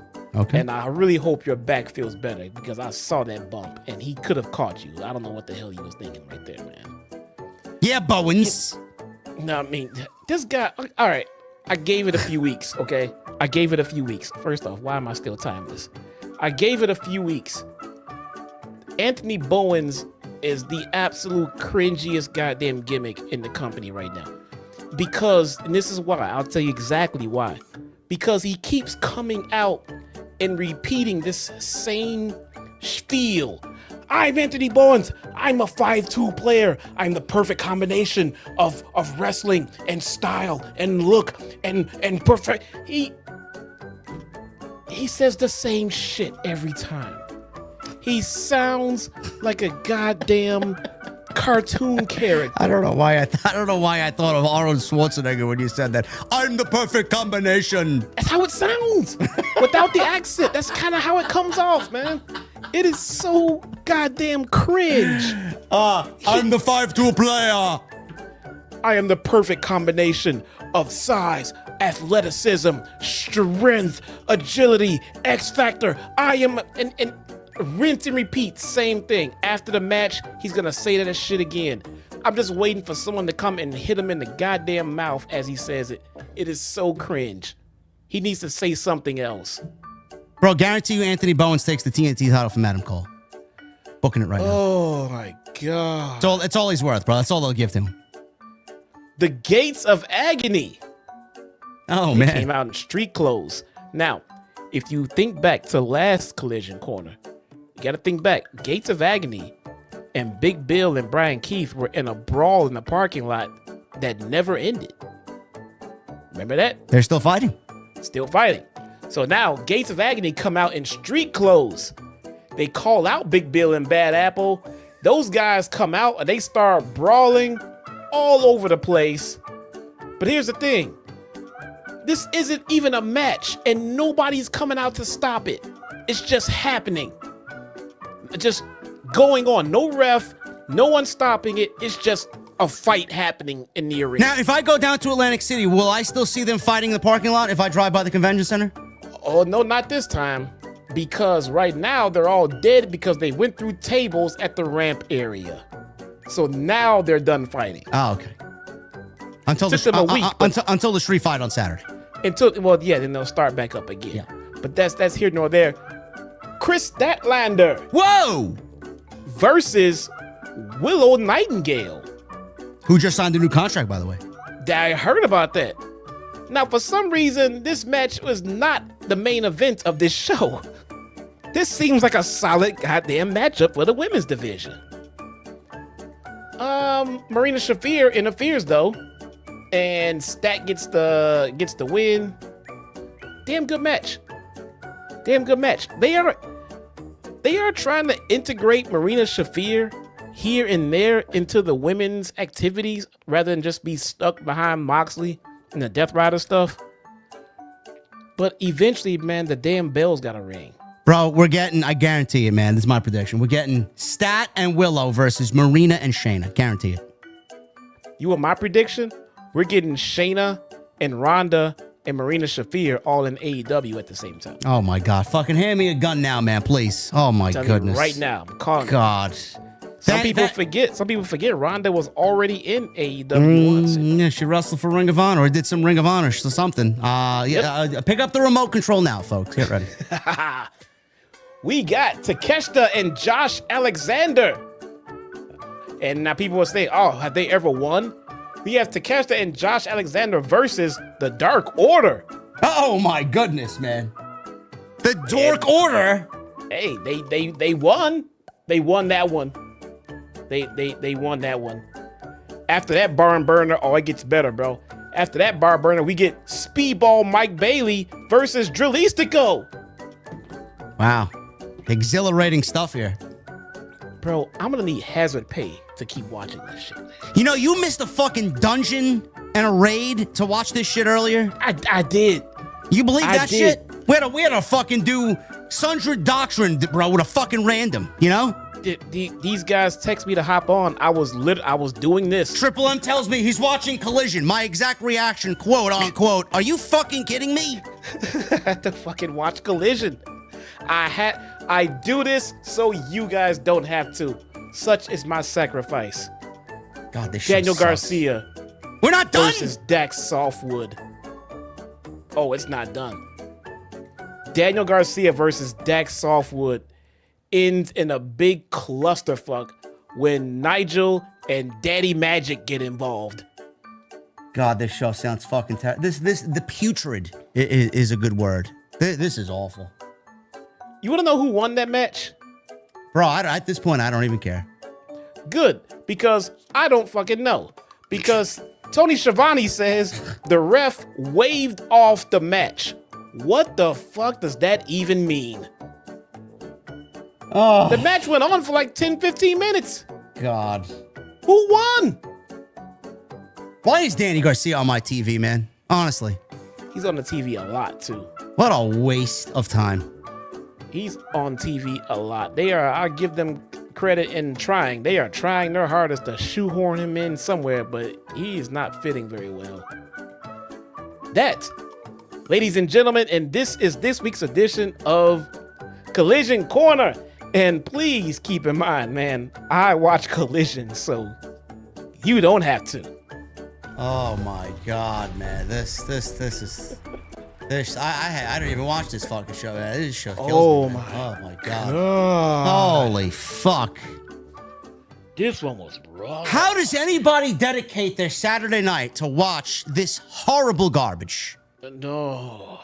Did you see the card for Saturday night this week, man? Holy shit. Wait till you get a load of what they're giving you on Saturday. Oh my God, dude.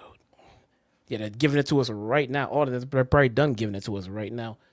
So did you hear about the transfer of the transfer, the residency at the Argonne Ballroom in Chicago? Yeah, we talked about that on TNT last night. I obviously like the one at the 2300 Arena in Philadelphia, the ECW Arena. That's great. This one to me, the first thing I thought of, and I know some of you may get a kick out of what I'm going to say. Jesse, you might not agree, but it's amazing. I don't know the name of this venue. I'm not familiar with it. I think I read it holds about 5,000 people or so, but. Yeah. It's amazing how this company, once upon a time, used to fill 18,000 people at the United Center and now need to hold a residency at a fucking ballroom somewhere because they can't sell out any of these shows the way that they used to. That's the first thing I'm thinking about, man. Remember when they had Punk there and you were in the United Center, man? 18,000 people off of a fucking rumor. And now they can barely fill these ballrooms, man. In Chicago, of all places, they're a home away from home, man. It's fucking sad. That's why they do it, because they can't fill out these arenas everywhere else across the United States. Yeah, the Argonne Ballroom is it's very legendary around here. I heard the parking to get in and out of that place is terrible. Yes. I've been to a couple of very good shows at the Argonne. And it's to locals, it's legendary. It's very intimate. You want to know me and a friend. You want to know who I saw at the Argonne Ballroom in a private event? I watched Jay-Z perform at the Argonne Bar, invite only. It was like sitting in a fucking living room and chilling and having Jay-Z just sit and just spit fucking bars to you, man. It's a very, it's locally beloved. It's like the ECW arena to people in Philadelphia, but it's not for wrestling though. This is the first time I've heard of a wrestling event going there. Well, it's sad that they have to resort to doing these residencies so often because they can't sell tickets anywhere else. Yeah, but this was your suggestion. Remember when they were booking the big fucking... Bro, not back to back like they're doing here and then in Philadelphia a fucking month later. Oh. Well, yeah, no, that's different. I don't know. I don't know how this is going to work out either financially or what. I don't know if this is going to be a great idea or what. I honestly don't know. But I do know it is a complete stretch from where they started off. This might be a great idea. It might be a bad one. I'm not sure. I don't know, man. Maybe for filming purposes, maybe they come to Chicago and for the month and film a bunch of shows, and then I don't know. I mean, I'm assuming that it's not as prestigious, but it's probably more financially sound. You know what I'm saying?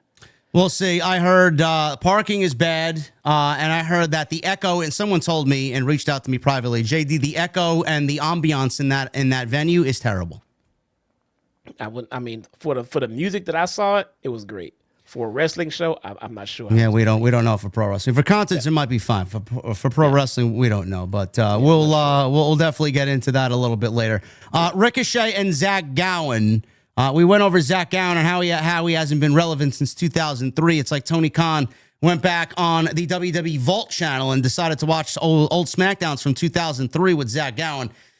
Listen, there's two reasons why this match happened, and it has nothing to do with story at all. Because this was born randomly on a fucking whatever.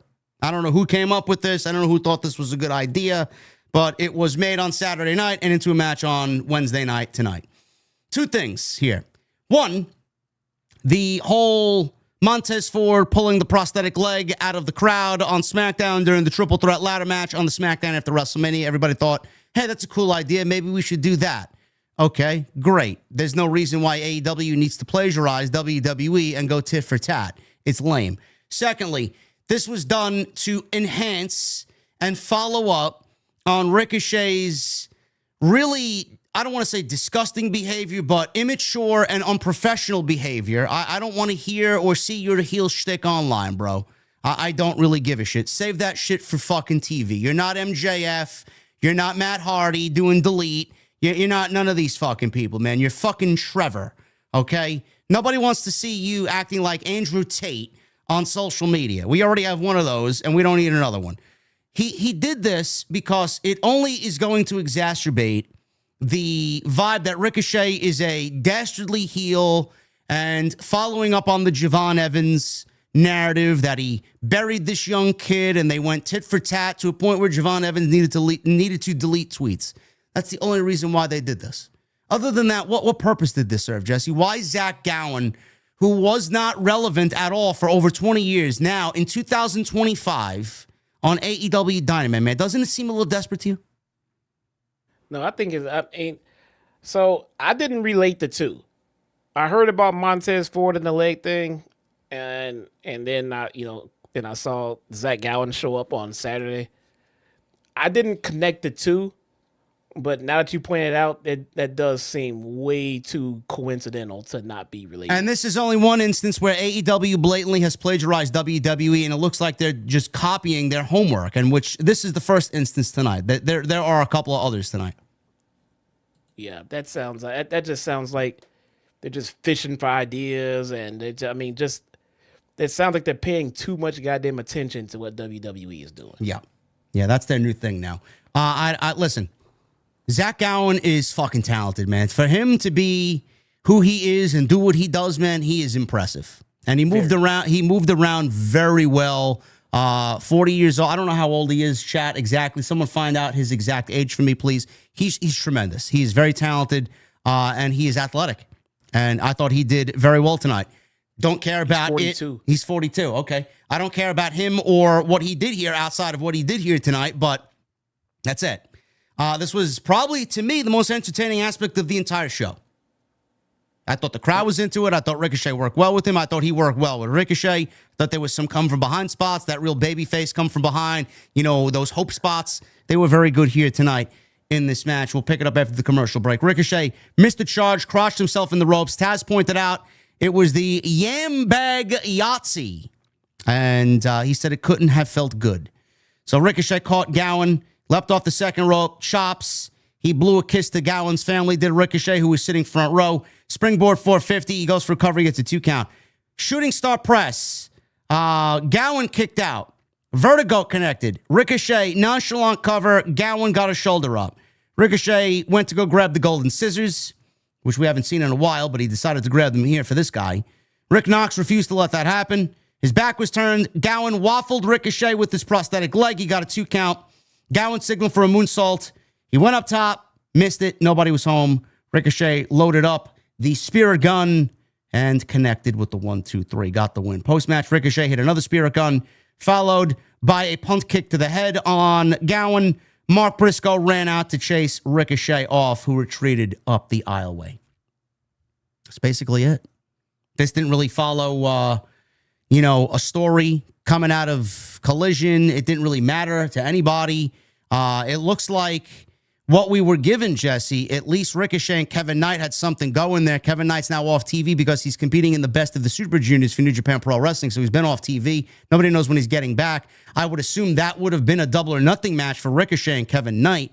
I don't know if that's taking place now. And in Knight's place is Mark Briscoe. Are you intrigued by this at all? Because I feel like even though Ricochet is doing some good work, I just feel like he's fucking in the middle of nothing, man. It's not really going anywhere.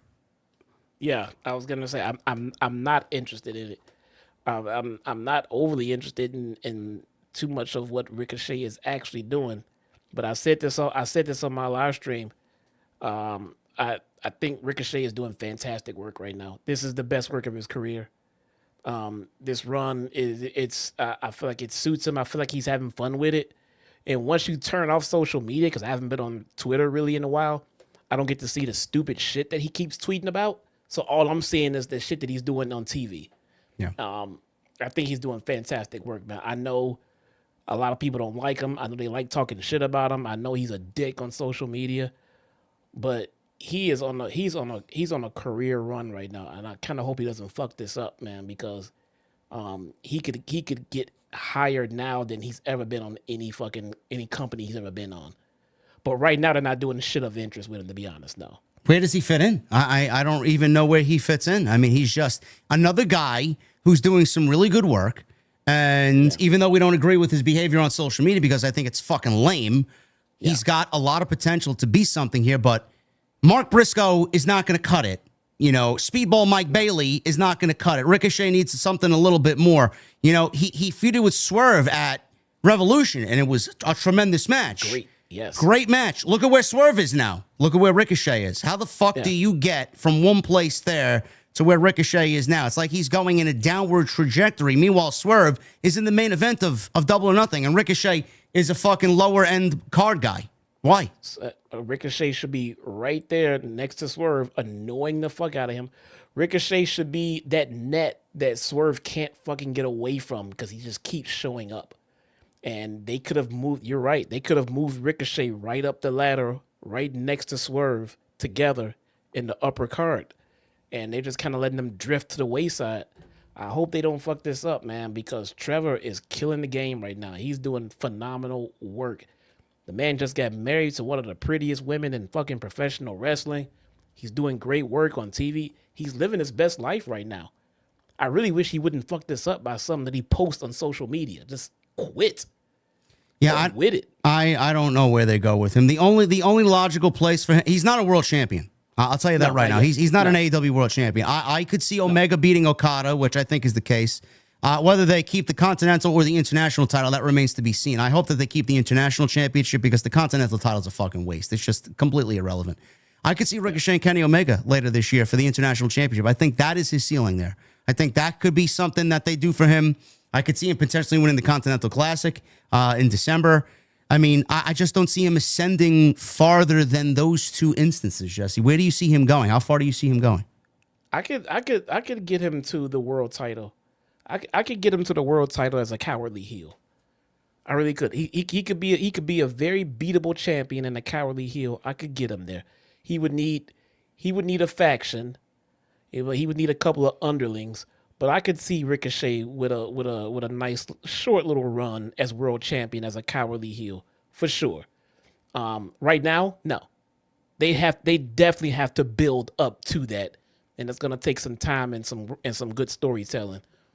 But I believe he could. Didn't he make a world champion of Lucha Underground, Prince Puma? I think so. I'm not really sure. I'd have to look it up. I think he did. I could definitely book Ricochet as a cowardly heel champion at some point. You know, it wouldn't be that hard. I mean, he's killing it right now. He'd be over his shit, man.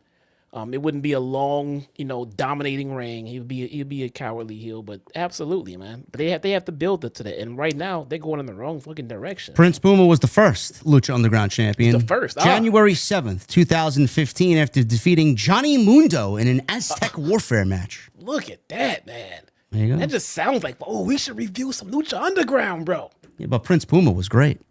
Yeah, he was. That was before he was a fucking prick. Now nobody likes him. For real. Yeah, I don't know where they go with him. I mean, he's doing good work. I just think what they got him doing with Briscoe and Speedball, it's just middle of the road garbage. Nobody cares, and it's not really. It doesn't really go nowhere. Just there to exist. No, I think they put a lot of time and effort into Ricochet. He should be above a Speedball and Mark Briscoe feud. He should be up there with your Hangmans and your Omegas and your Swerves. He should be in that same bubble, but he's not. Yeah. We go from that to Renee with MJF asking how he'll feel if the Hurt Syndicate accepts him into the group. MJF says it was an incredibly intelligent question, and it's the first time for everything, Renee. 406 days consecutive as the AEW World Champion. He was the greatest wrestler on God's green earth. AEW roster is stacked from top to bottom, and if MJF has to wrestle, he wants to know he's going to win. If he gets to be a part of the Hurt Syndicate, they will be an unstoppable four-headed dragon. As him becoming AEW champion for a second time won't be a possibility, it will be a probability. Renee asks, what if they say no? MJF pondered it before MVP's hand was placed on MJF's shoulder. As the Hurt Syndicate walked in, MVP said after their match next, it is imperative that Max joins them in the ring. We're not going to go over this next match because it was a glorified squash match. Hurt Syndicate destroyed Top Flight. Thanks for coming, guys. In and out, and that was it. Post-match, Lashley refused to release a submission on Darius. He had the Hurt Lock on him. Dustin Rhodes and Sammy Guevara, who were in the promo segment with Top Flight earlier in the show, come out. And Dustin said Lashley doesn't look like a badass. He looks like an asshole. So why don't you pick on someone your own size? MVP said with respect for Rhodes and the Rhodes family and Dustin's father, he won't have his guys beat them and leave them in a pool of their own blood. MVP asks what they wanted. Rhodes says it's obvious until they were interrupted by the Crew. Who? Cooper. Leo Rush and Action Andretti, who got, their theme music hit, and I swear to God, man, I might have heard the janitor fucking cleaning the bathrooms. That's how quiet it was, bro. Chicago, by the way. Chicago. Awful. No reaction whatsoever for these guys. This is your tag team division, by the way. They weren't in Kansas. No. They weren't in Iowa. No. Action Andretti kept calling Rhodes grandpa and says they'll arrange or rearrange Guevara's face before sending him home to his beautiful little daughter. I'm pretty sure Guevara, with the way he's been used, would rather be home with his daughter than be working for AEW. The zero reaction turned into, Jesse, shut the fuck up chants for Crew, as they said they have business with the Hurt Syndicate, as they also beat Top Flight. Leo Rush brought up the history as with Bobby Lashley and wanted a title shot. Rhodes says, no cutting in line. Really? I mean, that's new. Everybody else is cut in line. Now we can't cut in line? Yeah, no. It's unbelievable. He has to respect their elders. MVP has had enough and told them, listen, let's make this, even. Collision. You two teams wrestle number one contenders match, and the winner gets the Hurt Syndicate for a title match at Double or Nothing. MVP says he was told that he was being rushed by a producer by ringside, and they got 30 seconds till break, so we took us into the break. We'll stop there before we get into the MJF segment. Bro, this is your tag team division, and we're setting up a fucking Double or Nothing match with more than likely Dustin Rhodes and Sammy Guevara against the Hurt Syndicate, bro. Sammy Guevara and Dustin Rhodes versus the Crew on Collision to figure out who wrestles the Hurt Syndicate, man. Again, I ask, and we ask this pretty often, where the fuck did this tag team division go wrong, bro? What are we doing here?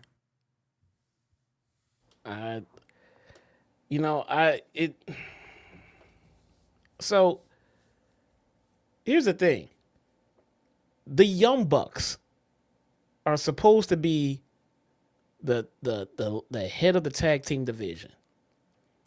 But they haven't been around in fucking what feels like years. And then when they do come back around, they're not involved in the tag division. Neither is FTR. What happened to Private Party? There's no one's involved in the tag division. We got the tag team champions defending against scrubs. I think the biggest mistake they made was putting the tag team titles on the Hurt Syndicate so early. They should have fucking waited, because now there's nowhere to go. And who's going to beat them? You don't even have anybody. You don't even have any the Outrunners. Nobody cares about the tag team champions. And the ones that do, they get squashed. I think it was a very bad decision to put the titles on them so soon. And now there's nothing. There is nothing. The Young Bucks are supposed to be spearheading the division, and they don't care about the tag titles. How does that even look? They don't care. Neither does FTR. They're supposed to be the two best tag teams on the planet, let them call it. But neither one of them have any ambition to get the World Tag Team titles. Poor Private Party, man. They're locked up in Guantanamo Bay somewhere. Gone. They may be buried underneath the fucking institution. We don't know. Where the fuck did they go? They walked into the VIP lounge, man, never to come out. Never, just gone. Just gone. Did they get blackout drugs somewhere and someone forgot to take them home, man? Somebody forgot to call them an Uber, bro. I mean, same for the trios titles. The trios titles are gonna die if the tag team titles are gonna die. But who are the who are the trios champions? Do we know? Yeah. Oh yeah, the Ops. I'm sorry, the Ops. That's right. Yeah, that's right. They made a big deal about that one. Like anybody fucking cares. Yeah, because Joe came out without his damn trios title tonight. Gee, how important they are, man. You don't even want to carry them around. Right. The little things, attention to detail. Joe should have been coming out for his world title match already carrying a title on his damn shoulder. Nope, they did announce him as 1/3 of the trio's champions, but he didn't come out with his title. I don't know what we're doing, man. Half the fucking shit on this show, man. I just scratched my head.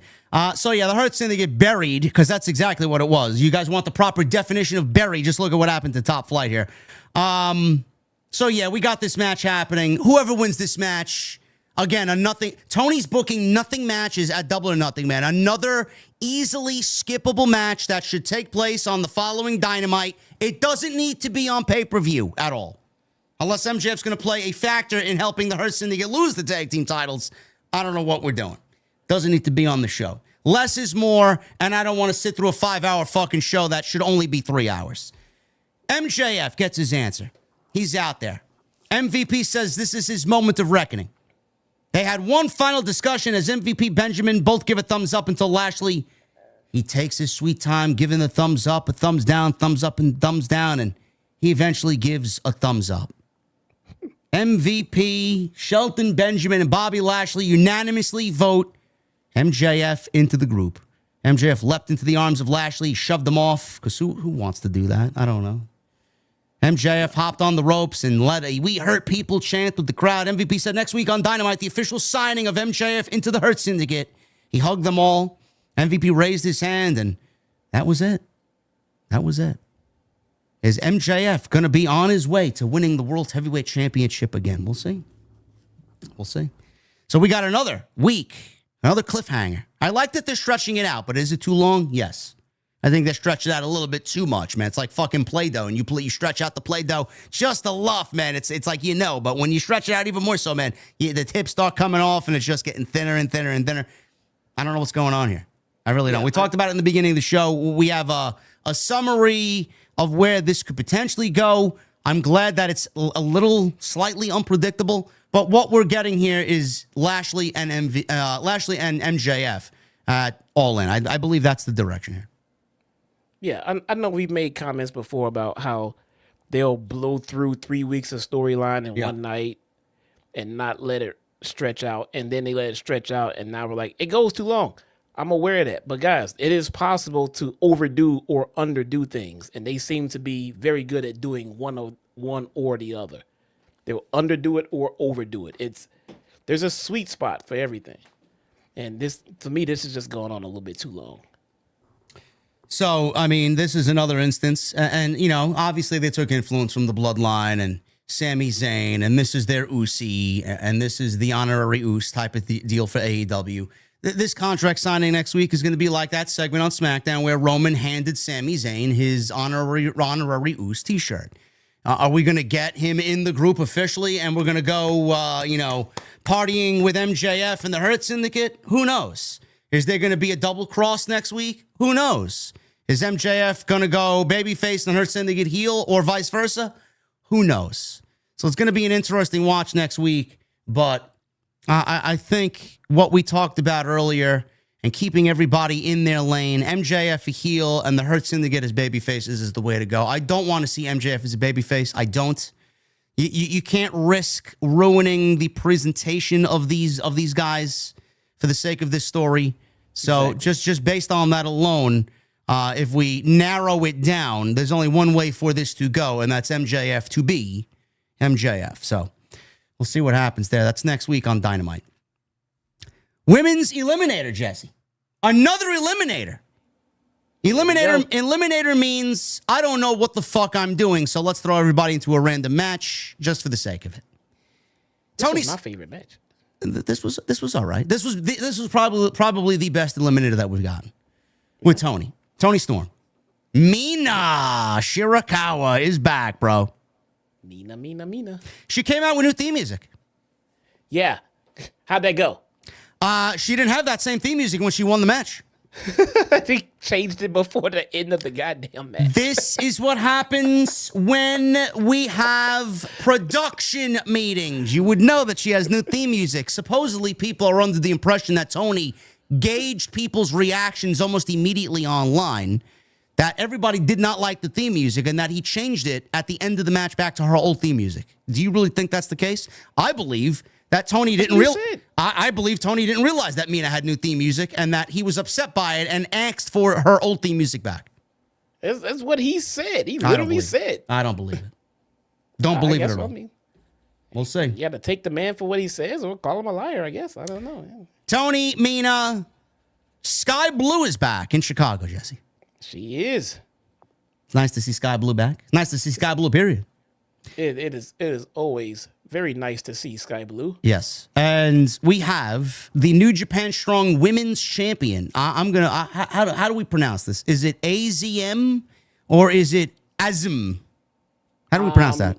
What was it? Azim? It was Azim. Azim, right? Yes. Azim? Azim. Azim. Azim. Azim. No, Azim. Okay, it's Azim. Okay. There you go. You know, she won that championship from you-know-who, Jesse, but you-know-who didn't get pinned. This is true. But she took an L. Not officially. She officially lost the title. She wasn't pinned, though. Then how did she lose the title? Someone else pinned her. Someone else pinned AZM pinned someone else. Yeah, but she lost. That's all that matters. Azumi? Is that her name? Azumi? Ah, Azumi. Okay. It's not spelled that way though. No, it's spelled like AZM. AZM. Yeah. Mina pinned Azumi. She didn't pin Mercedes. She did take an L though. All right. It didn't happen on Dynamite, so it didn't happen. But she's still undefeated in AEW. If a tree falls in the forest, bro, and there's nobody there to see it fall, did it make a sound? It does when the internet recorded it and played it back for everybody. Sure. Azumi. Thank you, guys. Thank you, guys. I'm sure Jesse and I will be canceled tomorrow. Azumi, as if I'm supposed to know who the fuck she is. That's what I said. I said it was Azumi. Who cares? I literally said that from the beginning. She won the strong title at Resurgence, not pinning Mercedes, but she pinned Mina in a three-way. So Mina is now officially a part of AEW. The rumor is that Mina is now officially a part of AEW and that she's going to get a rocket pack strapped to her, Jesse. I wonder why. You know, because Mariah is on her way out. She's packing her bags. How many rocket packs can he? Okay. The rocket pack is filled with petty, bro. That's what it's filled with. Mariah is going to Paul Levesque's place, and she's going to be glazing Paul Levesque, working for him. And Tony's like, all right, you want to go over there? I'm going to push your best friend. This is what you could have had, honey. I could be wrong here, man. I don't feel like, I just don't feel like Mariah May is going to be a good fit in the E. Well, she'll be a good fit. We'll see. I guess it depends. We're gonna get Mariah and Stephanie Vaquer on the same show, bro. Oh my god, I may have to start watching NXT. No, this is wrestling, not just sexual film. Difference in the two. Oh my goodness, It's not a bad fantasy though. No, it's not. Not a bad fantasy. So we pick it up towards the middle of this match. The spider graphic that you guys saw last week that apparently is for Thekla. Who? Bro, I saw that damn thing on Collision. Thekla, Jesse. I was tripping. Yeah, I thought it was Peter Parker trying to make a fucking debut on AEW Dynamite, man. Bro, I thought Mike Mansory fucked up and left his Spider-Man game rolling while he was in a truck playing. I don't know what the fuck was going on, man. It's for Thekla, Jesse. You know who Thekla is? I did some research and I saw her. She looks pretty impressive. Not bad, man. All right. Not bad at all. She's gonna be pushed like Stephanie Vaquer is in WWE. Guarantee it. I will say this. I will give some credit where some credit is due. Whoever's idea was to leave that little bit of a breadcrumb for fans to go and find out, because instead of just playing the promo package and showing everybody who they are, I'm going to sit around and ask people around me, why is this spider on my TV? Oh, Jesse, that's Thekla. Like, who the fuck is that? Well, I guess I got to go find out. I go look it up. Oh, okay. It builds intrigue without shoving it in your face, without saying, look at Kevin Knight. He's a superstar. He's a blue chipper right here. Look at this guy. Just leave little breadcrumbs. We'll see it and we'll find out on our own. Oh, whatever you said, yes, but that whatever you just mentioned about her being the greatest of all time is coming.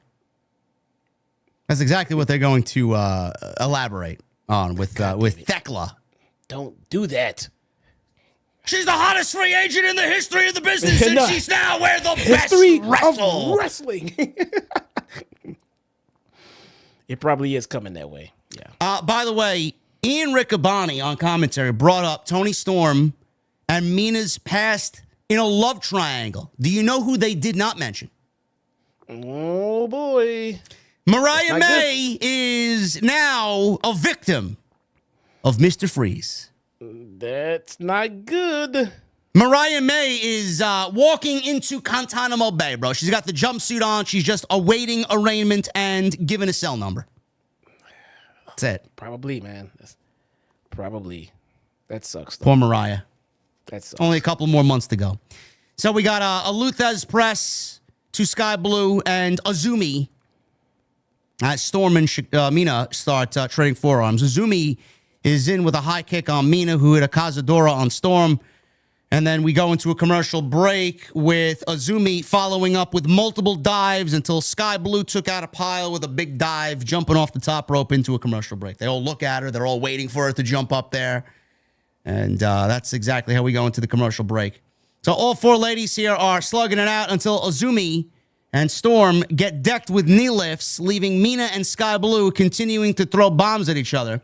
Storm and Azumi for a double release German as Storm followed up with another on Azumi, leaving everybody down in separate corners. Sweet Cheek music.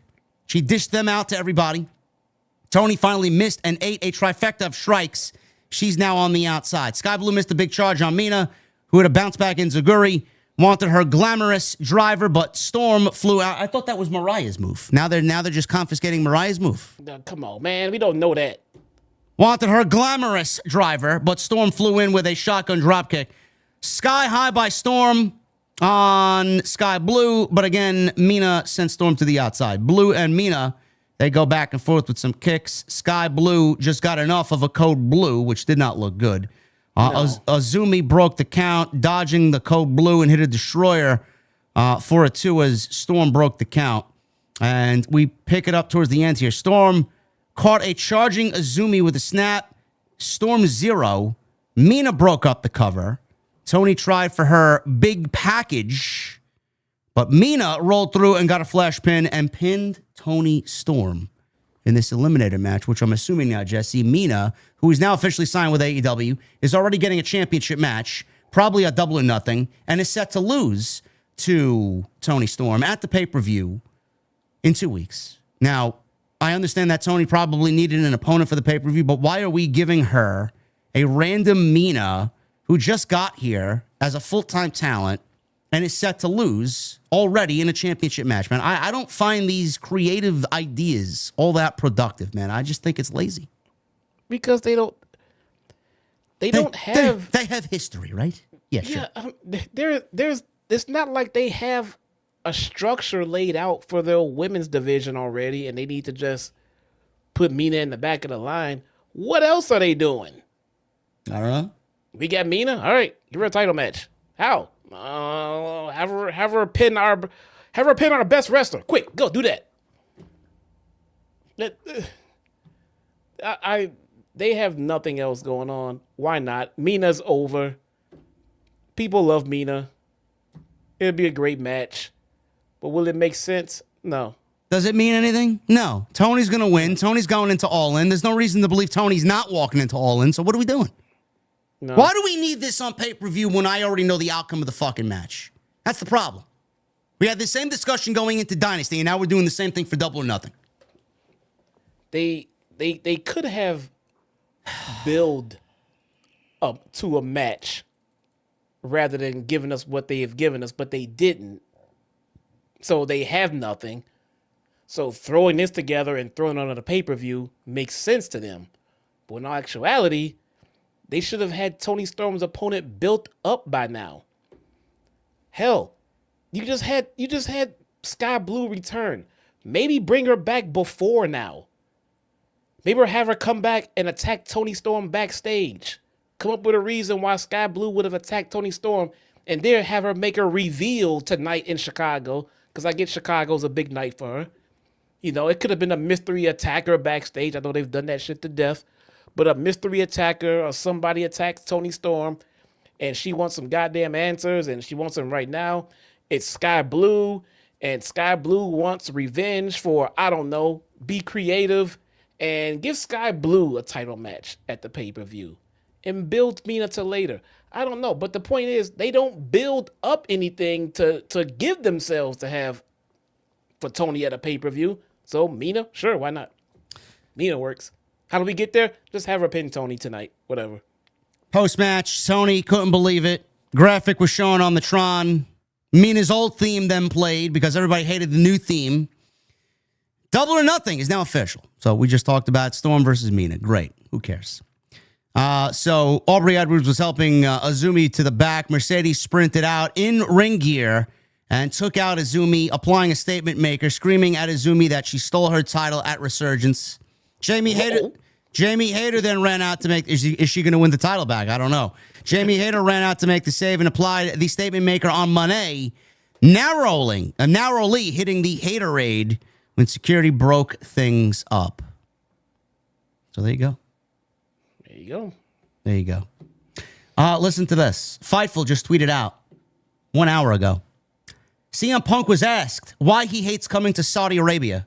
His response, and I quote, "I've never been to Saudi Arabia. I don't hate coming to Saudi." Via his IG Live tonight. Bro, he needs to walk a very careful line when talking about that topic because the blood-covered dick that he told The Miz to go suck is going to come up in various ways on various outlets, bro. And he's never going to be able to live that one down if he takes it all back to go wrestle John Cena in Saudi Arabia, bro. Let's hear all the Punk stands defend that crock of bullshit. I don't know. Fucking, you go suck a fucking Saudi book. Now who's going to be, oh my God, dude.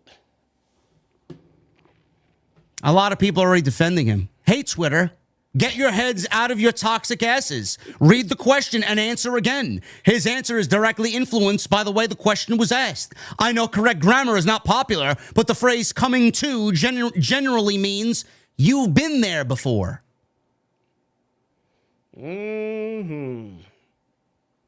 My, oh my, oh my. I've never been to Saudi. I don't hate coming to Saudi.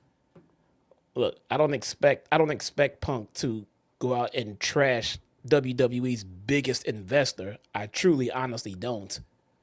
But that's the line you chose to toe. I mean, no comment. Just no comment. No comment. I already see people clipping the Family Guy clip, man, where that guy is fucking spray painted Peter Griffin's scar. Phony! You big fat phony!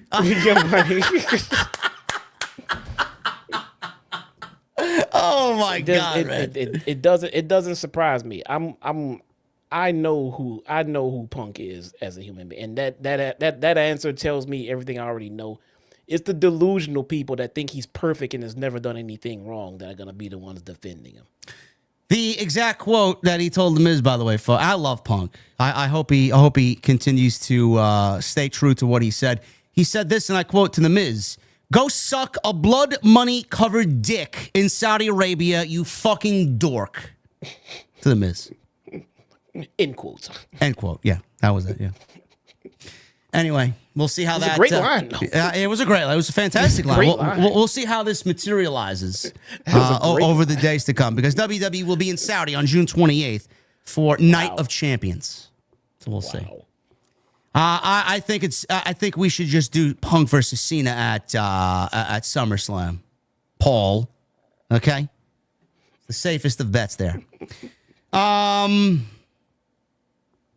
do we got next? Nigel and FTR. Who gives a fuck about this, bro? Yeah. Nigel and Danny Garcia versus FTR, man. Danny Garcia wants Nigel McGuinness to keep his apology as FTR disrespected him. He stood up for himself. FTR tried to end Adam Copeland's career, Garcia's career, and possibly McGuinness's career. Garcia said he will do this with or without him, but it would be an honor for McGuinness to team with him and fight FTR 2-on-2. Now, before we kill him on this one, I will give them this much. They have put some time into this story. Sure. It's not just out of the fucking blue. They have. It's just it's not interesting, bro. Yeah. Bro, when Danny Garcia comes out, man, I hear people legitimately breathing in the audience, man. That's how people just react. Yeah. No reaction, zero, man. Silence when he comes out. Yep. I mean, they someone has taken some creative time to put into this FTR and Nigel and Danny Garcia. It's not just random, and it all makes sense. The way that they told it all flows. What's happening here is, guys, no one really cares. The tag team division is suffering. So if you got FTR and you're getting ready to put them on this big run, you should probably have them run towards the tag titles in some form or another. I know they're on the Hurt Syndicate, but that's your own fucking fault, because now you have tag team titles on an unbeatable tag team in a suffering tag team division. No one thought about that shit, did they? Remember when I said that AEW was plagiarizing WWE? This is instance number 2, folks. We still have one yet to come, and there's been 3 on this show. This is instance number 2. Didn't we just see Pat McAfee get into a match with Gunther at Backlash? And there was an issue with McAfee and Gunther for weeks leading to that match on Saturday this past weekend. Now we have Nigel McGuinness, who's a great color commentator, and an ex-pro wrestler who's semi-retired. They're bringing him back now for what? To team with Danny Garcia against FTR. I mean, who could possibly give a shit about this? And how does this add to the lore of heel FTR when the whole reason for their heel turn was against Adam Copeland? How do we go from Copeland to McGuinness, Copeland to Danny Garcia? Who cares? So why are you looking at WWE and trying to say, hey man, they did it. Let's see if we could do it over here. Now, granted, AEW did it first because I think this has been going on longer than the Gunther and Pat McAfee thing, but I mean, the similarities are just eerily just there, Jesse. I mean, who cares? That's too much of a coincidence, man. Yeah. Like, there's no way you could try to talk your way into convincing me that someone's not sitting there just watching their product and then putting the out. There's only 2 major wrestling companies here. Did they not think no one's gonna catch that shit? It's fucking lame. There's zero creativity in this company. There's no creativity anywhere in this company. Zero. It's unbelievable to me. And this is not the only instance, folks. Wait till you get a load of what they did in the main event. FTR sneak attacked him from behind after Stokely's out there. He's got a microphone. He basically said that Hathaway said McGuinness can continue sitting at the commentary table being the Al Bundy of AEW, but what makes him think he could beat FTR when he can barely beat hepatitis is what he said. Whoa. Yeah. Nigel wrestled Bryan Danielson in New York after 0 build. We got no face-to-face promo. It was just a match because Tony needed a match to sell Arthur Ashe last year, and it fucking bombed. Now, that was supposed to be his last match. Here he is wrestling again. So, yes, please take away from the match that everybody was crying over, but I don't believe we're seeing it, and now he's wrestling again potentially at the pay-per-view in this nothing match. Yeah, I don't know. Pardon me while I don't care. I guess at the time they, didn't know if Brian would come back, if Nigel would get in the ring. So they just took the opportunity to run it. And I don't know what's going on with Nigel. Like, he did, stop wrestling because of hepatitis. And, I'm glad he's in great health. But, why? How was he able to get back in the ring? I don't know. Caden Booker in the chat says, who is Al Bundy? Like, what? Oh, my God. Polk High? 4 touchdowns in 1 game? Married to Peggy 4 Bundy? 4 touchdowns in a single game. Bud Bundy, Kelly Bundy, children? Neighbors? Marcy Darcy? 4 touchdowns in a single game. Jefferson Darcy? Steve? I'm looking at my YouTube feed right now. Bro, who did you prefer, man? Steve or Jefferson? Oh, Jefferson's way funnier than Steve. Yeah. Way funnier than Steve. Shoe salesman? No? I don't get it. Not ringing a bell? I'm looking at Married with Children clip right here. One of the best shows of all time. Right now, right there. It's good stuff, man. Main event, finally. Jon Moxley. Samoa Joe, steel cage match for the AEW World Championship. There was blood. Yep. There was blood in this match. TNA just banned blood. Here AEW was like, fuck that. We're giving you blood. TNA banned blood? TNA banned blood, bro. They're only using it when it is necessary. Then how is it banned? Well, they're putting a soft ban on it, WWE style. What in the holy hell Yeah. is a soft ban? They're using, bro, quality over quantity, bro. What do I keep repeating? Is it banned or not? A soft ban. It's not going to be used weekly like AEW. A soft ban. This we all knew coming in was going to set up anarchy in the arena. This is as predictable as they come. Sometimes predictable is not bad. Sometimes predictable is bad. We seen this coming from a mile away. It didn't really do much for me. It didn't do much for Jesse either. We just knew this was coming. Yeah. So the cage is down. Joe wasted no time getting at Moxley. Slammed him into the cage. Headbutt, charging boot. Figure 4 is applied on Joe by Moxley. Joe reversed it, causing Moxley to release the hold. Forearm battle kicks in until Moxley fired off a big boot. We go into a commercial break.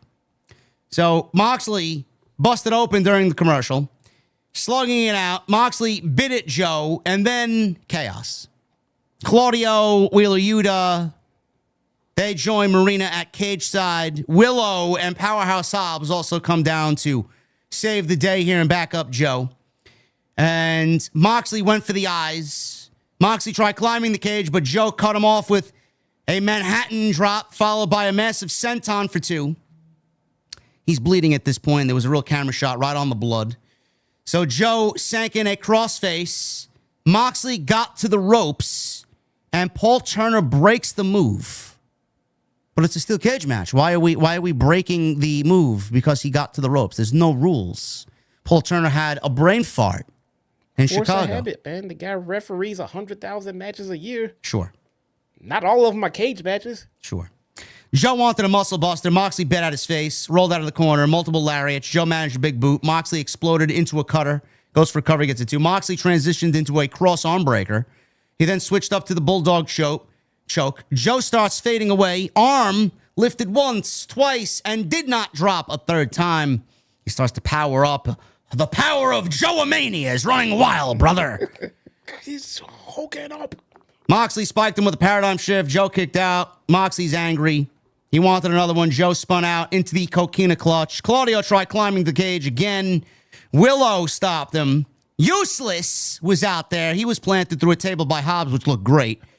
Joe's attention turns, and someone in a hoodie took his attention. Someone in a hoodie slid Moxley the briefcase, which supposedly houses the AEW title, as he decked Joe with the briefcase, knocked Joe out, and wins 1, 2, 3. Now, the man in the hoodie, Jesse, was Gabe Kidd. Now, who? Yeah, I know who Gabe Kidd is. He's solid, but you know he's not going to do anything for me. I'm not going to jump off my couch. Oh my God! Oh look at who it is! Gabe Kidd. No, give me a break. Finally. The thing is, you guys want the third instance where AEW plagiarized WWE. Didn't we just get a debut from New Japan on Backlash Saturday in the opening match, the Fatal 4 for the United States Championship? Solo Sikoa has introduced one Jeff Cobb to the fray. And here Jeff Cobb is now joining from New Japan, from the islands, Solo Sikoa in whatever is left of the bloodline.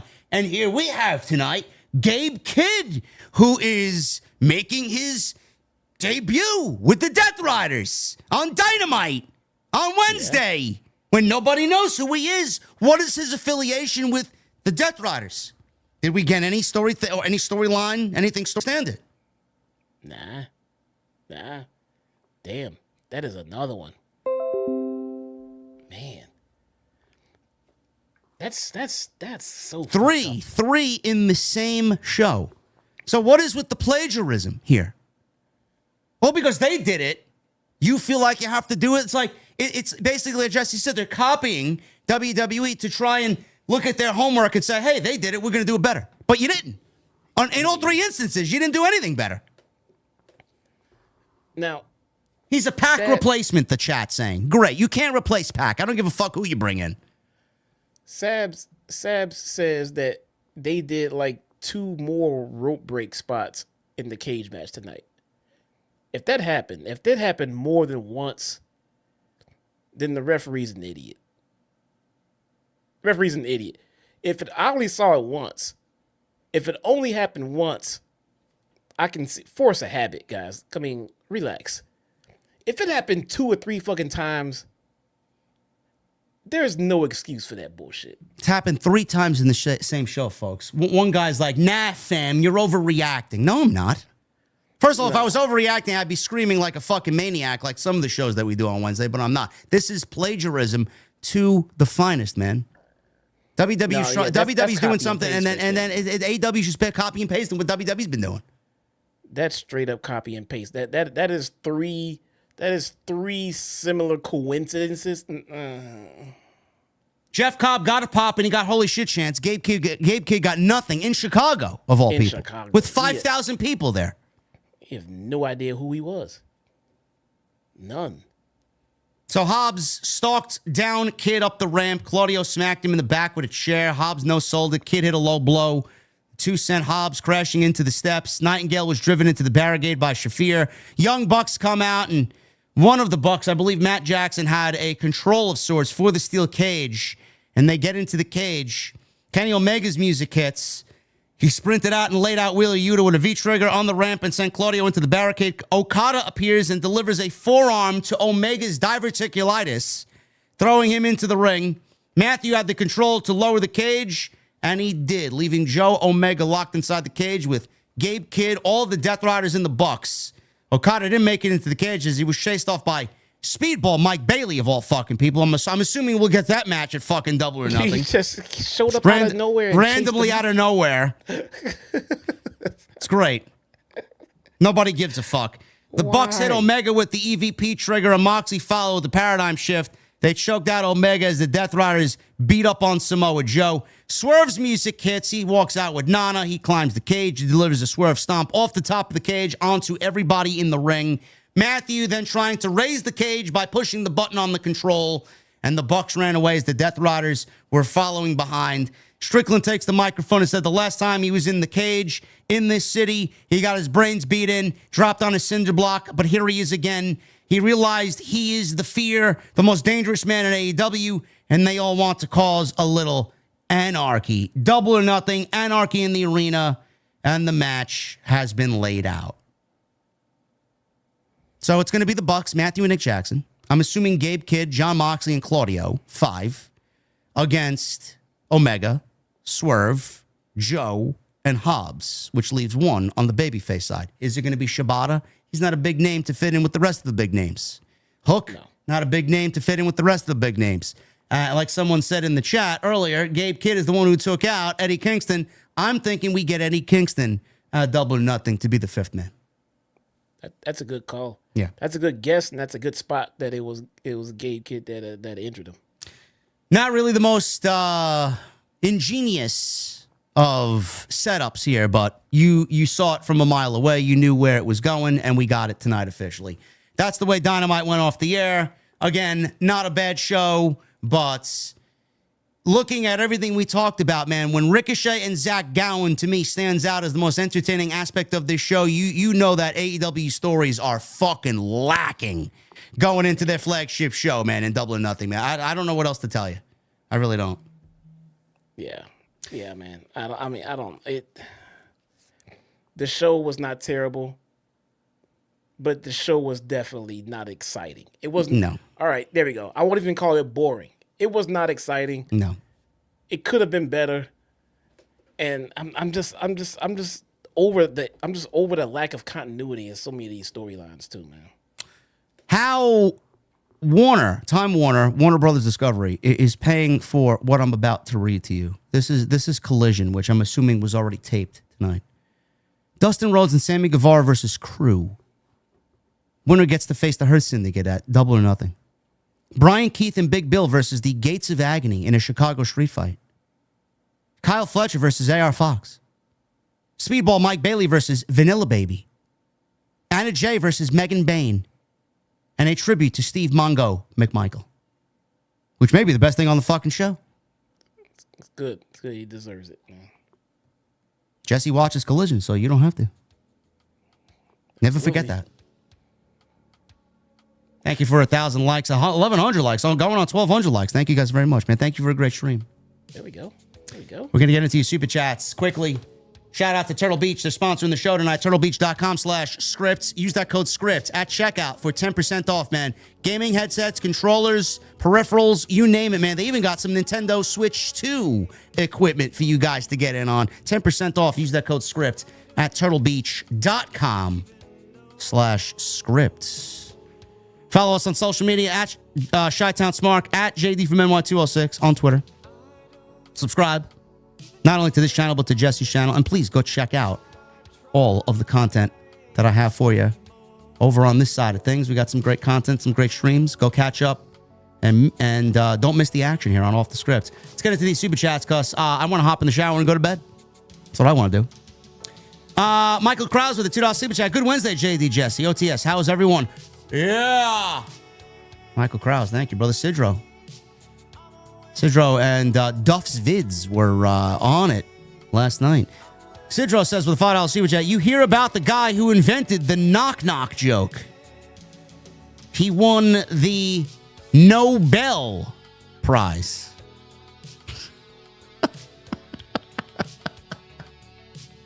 You got it, Jesse? Nobel knock-knock? I discovered a beehive without an exit. It's an unbelievable. No, man. Come on. An unbelievable. Thank you, Sidro. Thank you, bro. Gold Standard with a $10 super chat. This episode of Dynamite makes me embarrassed to be a wrestling fan. TK as a promoter never had to earn a cable TV spot in the first place. He had the money and connections to make it happen. That impacts success. Thank you, Standard of Gold. Appreciate you, bro.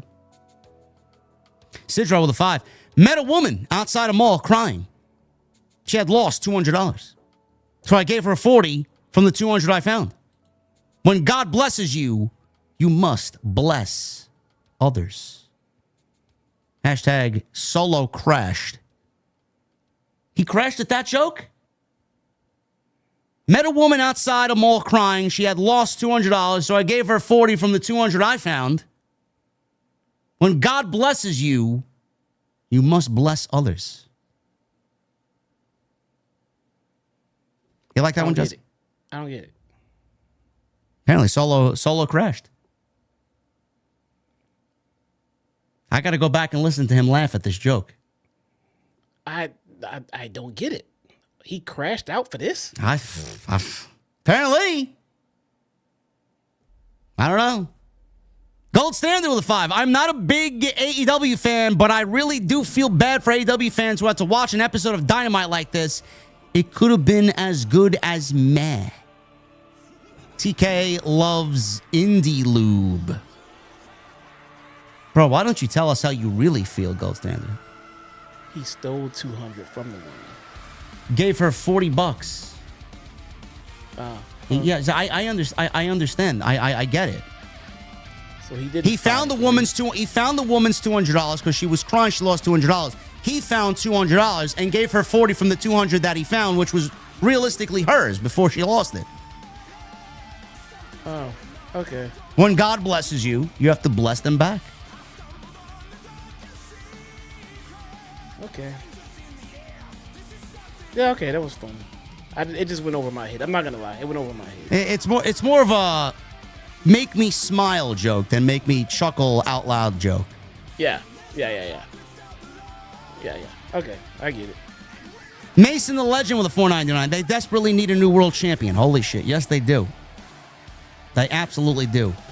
Glow J with a 2. Moxley still champion. Why can't he lose already? Hopefully All In is the destination, Glow J. So I'm looking at I saw people like spamming that Willow and Marina Shafir were in the match. I'm trying to find like confirmation. He did tag them, but I don't see an official graphic or an announcement that they are in it though. I would not be surprised if they are, but, I mean, what are they going to do? Are they going to wrestle the men for 40 minutes, or are they just going to stay together and just do Marina and Willow throughout the entire thing? That would be fucking boring, right? If you're gonna do Willow involved in this match, I want to see her mixing it up with the Bucks and Gabe Kidd and John Moxley and Claudio. You know, are they gonna do man-on-woman violence? I don't know. Everybody's so fucking soft, though, man. I don't know if it'll happen. Richard Cohn with a 5. Hey, JD, I have one thing to say. Boring. If it gets any more boring, I'm going to be pulled. I'm going to pull whatever hair I have left out of my head. Moxley's still champion. Oh, boy. Yeah, it's bad, Richard. It's bad. The main event scene is just not where it needs to be with that roster. Bradley Robinette with a 199. This show is like my Red Sox and how they play baseball. I'm assuming not good, Bradley. Triple M with a 2. Jesse skipped D2 for Collision. Crying emoji. Yeah. My sacrifice. Felix Brown with a 5. The only good match was Ricochet versus Zack Gowen. Gowen still looked like a badass. He's a talented guy, man. He did great. Very. Extremely. Tony Brown with a 5. I'd like to go face down in Layla Gray's pants. Oh, she's a hottie. With Skye Blue and Mina waiting. Now that's my oh my goodness moment. Listen, bro. Can't get that's a great trifecta there, bro. I'm happy with Stat. All right. Give me Stat and EO, and I'm good. Keith Hobson with a 20. This show sucks donkey, edited for content. Where is the story? And they are building up. What is this? Sadarchy in the arena. This is sad, annoying, and just plain horrible. This is atrocious. You AEW holics should be ashamed. Yeah, I'll clip that for everybody's enjoyment tomorrow. Our take on anarchy in the arena. I think it's a solid take. If anybody's upset about it, man, go cry to somebody else, man. I said this shit about WWE too, so you can't label me. Oh well, WWE does it. Yeah, and I complained about it over there too. Every single year, so you can't use that as an excuse. Thank you, Keith. Rashad Freelove with the 199. Aren't cage matches no DQ? Moxley got a rope break. Yeah. Russell with the 499. Tony Khan, spelled C-O-N, can switch Mina's awful theme mid-show but can't pivot from the Death Riders. He does not know how to book a wrestling show. No. He was even in the show tonight because MJF was hiding behind him while the Hurt Syndicate was looking for him, and he had a smile on his face like the biggest fucking geek you could possibly ever imagine. He was like, oh, look, he's over here. He's over here. Like, come on, bro. Imagine Triple H doing something like that. Russell, thank you, brother. Billy, thank you for the 100 bomb, man. Josh Carlos, 98 with a 499. JD, putting you on the spot. Fortress or Blackbird? Blackbird. Just the song itself is better than the entire album. Anthony Carroll, the 5. I missed last night's TNT. So here's the joke I had for last night. What do you call a man with no arms and no legs hanging on your wall? Art. It's kind of sadistic, isn't it? It's art, Jesse. You get it? Yeah. Art. I get it. Like Arthur. I get it. Joey Taylor. Thank you, Anthony. Joey Taylor with a 5. Ariel in the Punk interview he did last year, X-Punk, about Benoit. Okay. Devil Jinx with a 5. The term Jesse's looking for is triangulation. It's intentional manipulation of two parties by a third with self-interest as the main motive. What were you talking about at that time? Devil Jinx, who were we talking about, if you're still here? Mr. Noob with 11 months. Aragon Ballroom is an awful choice. As a Chicagoan, I would have gone with the Hammond, Indiana Civic Center. 5K people, and WWE ran it numerous times. Hammond, Indiana is not... It's not Chicago. It's not Cook County. The prices is not the same. Taxes are different. It's Indiana,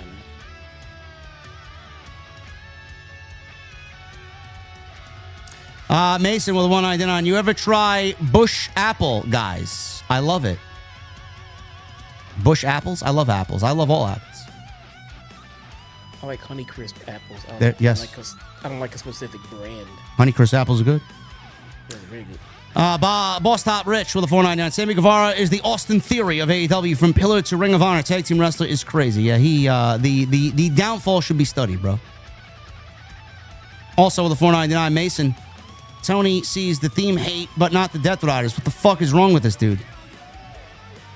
Bro, I'm not giving him the benefit of the doubt, man. I doubt he even realized Mina had a new theme. He probably changed it because he never had a problem with the old theme, and he didn't realize that they had a new theme for her. He doesn't seem to be the kind of guy that's that oblivious to stuff, though, man. I don't know. If anything, he's a nerd about every little detail. That's the opposite of what we would know about him. We also know that there's no production meetings there. Yeah. They got to do with not knowing about... I think he would have known. Bro, do you think Tony Khan is sitting in on production meetings and going over entrances and how people are supposed to be on TV and the hard cam and the way they come out through the tunnels? No. I don't think anybody would have changed a talent's music and not read it by Tony Khan. No. All right, we'll see. Not at all. I think he knew about it and then like, oh, it sucks. Okay. Maybe he was on the fence with it when he pulled the trigger and then was like, yeah, it does suck. Okay. I don't know, but it feels like he's just hands-on on all that bullshit, you know? Havili with a 10. What's up, fellas? Shout out from Brisbane, Australia with Jeff Cobb and WWE. What is the possibility of Naito going to AEW? And what is the one match you wanted to see but didn't happen because of COVID? I don't really have a match that I really cared for, bro, but killing NXT Black and Gold is what I miss most about, COVID took that from us. And then Vince just put the fucking final nail in the coffin there. And possibility of Naito going to AEW. I don't want to see Naito at all over here. At all. He is fucking boring. No. I don't think New Japan really has any more stars. No. That could pop a U.S. crowd. You know what I'm saying? I'm sure they have stars in their own right, and they're over in Japan, but that doesn't mean that it would translate. I don't think they have anybody right now that pop up here and pop a crowd. No, they don't. Jonesy, what's up, bro? Tony Khan's taking them all. Yeah, he's taking everybody. He's taking Gabe Kidd now. Look at him. Yep. Jonesy, what's up, brother? Boss Top Rich with a 199. Garcia's career was over after not joining the Blackpool Combat Club. I agree. They dropped the ball on that big time. Remember that? Sports entertainer versus pro wrestler? Yep. They went nowhere with it. That was the hottest he's ever been, and they never really recaptured that. They're trying so hard to fix him. I've seen them try so much less for almost everybody else, but they really want to try their hardest to get Daniel Garcia over. Yeah. Michael Krause with it too. JD Jesse, the new Doom is dropped. Are you playing? I am not. I don't think I'm going to. I can wait another day. I'm not paying $100 for the premium edition. No. Just it's way too much money because I still got to buy Destiny's new expansion. I got to pay $100 there, $100 for Doom. Come on. Yeah, I haven't gotten Destiny yet either. Yeah, These games are fucking ridiculous, man. $200 for 2 games? Nope. I'm going to pass on Doom, man. Revol with a 2. Women of Stardom are killing it, man. Check it out. No. There's enough pro wrestling that I consume during my week. I don't need to add more. And then Sidro with a 5. Someone called me on the phone, coughed and sneezed, and then hung up. I'm getting sick and tired of these cold calls. See, that's a good one, man. See, that's the type of joke you tell Sidro that I laugh at, man. That's a good one. Okay, that was fine. That was a good one.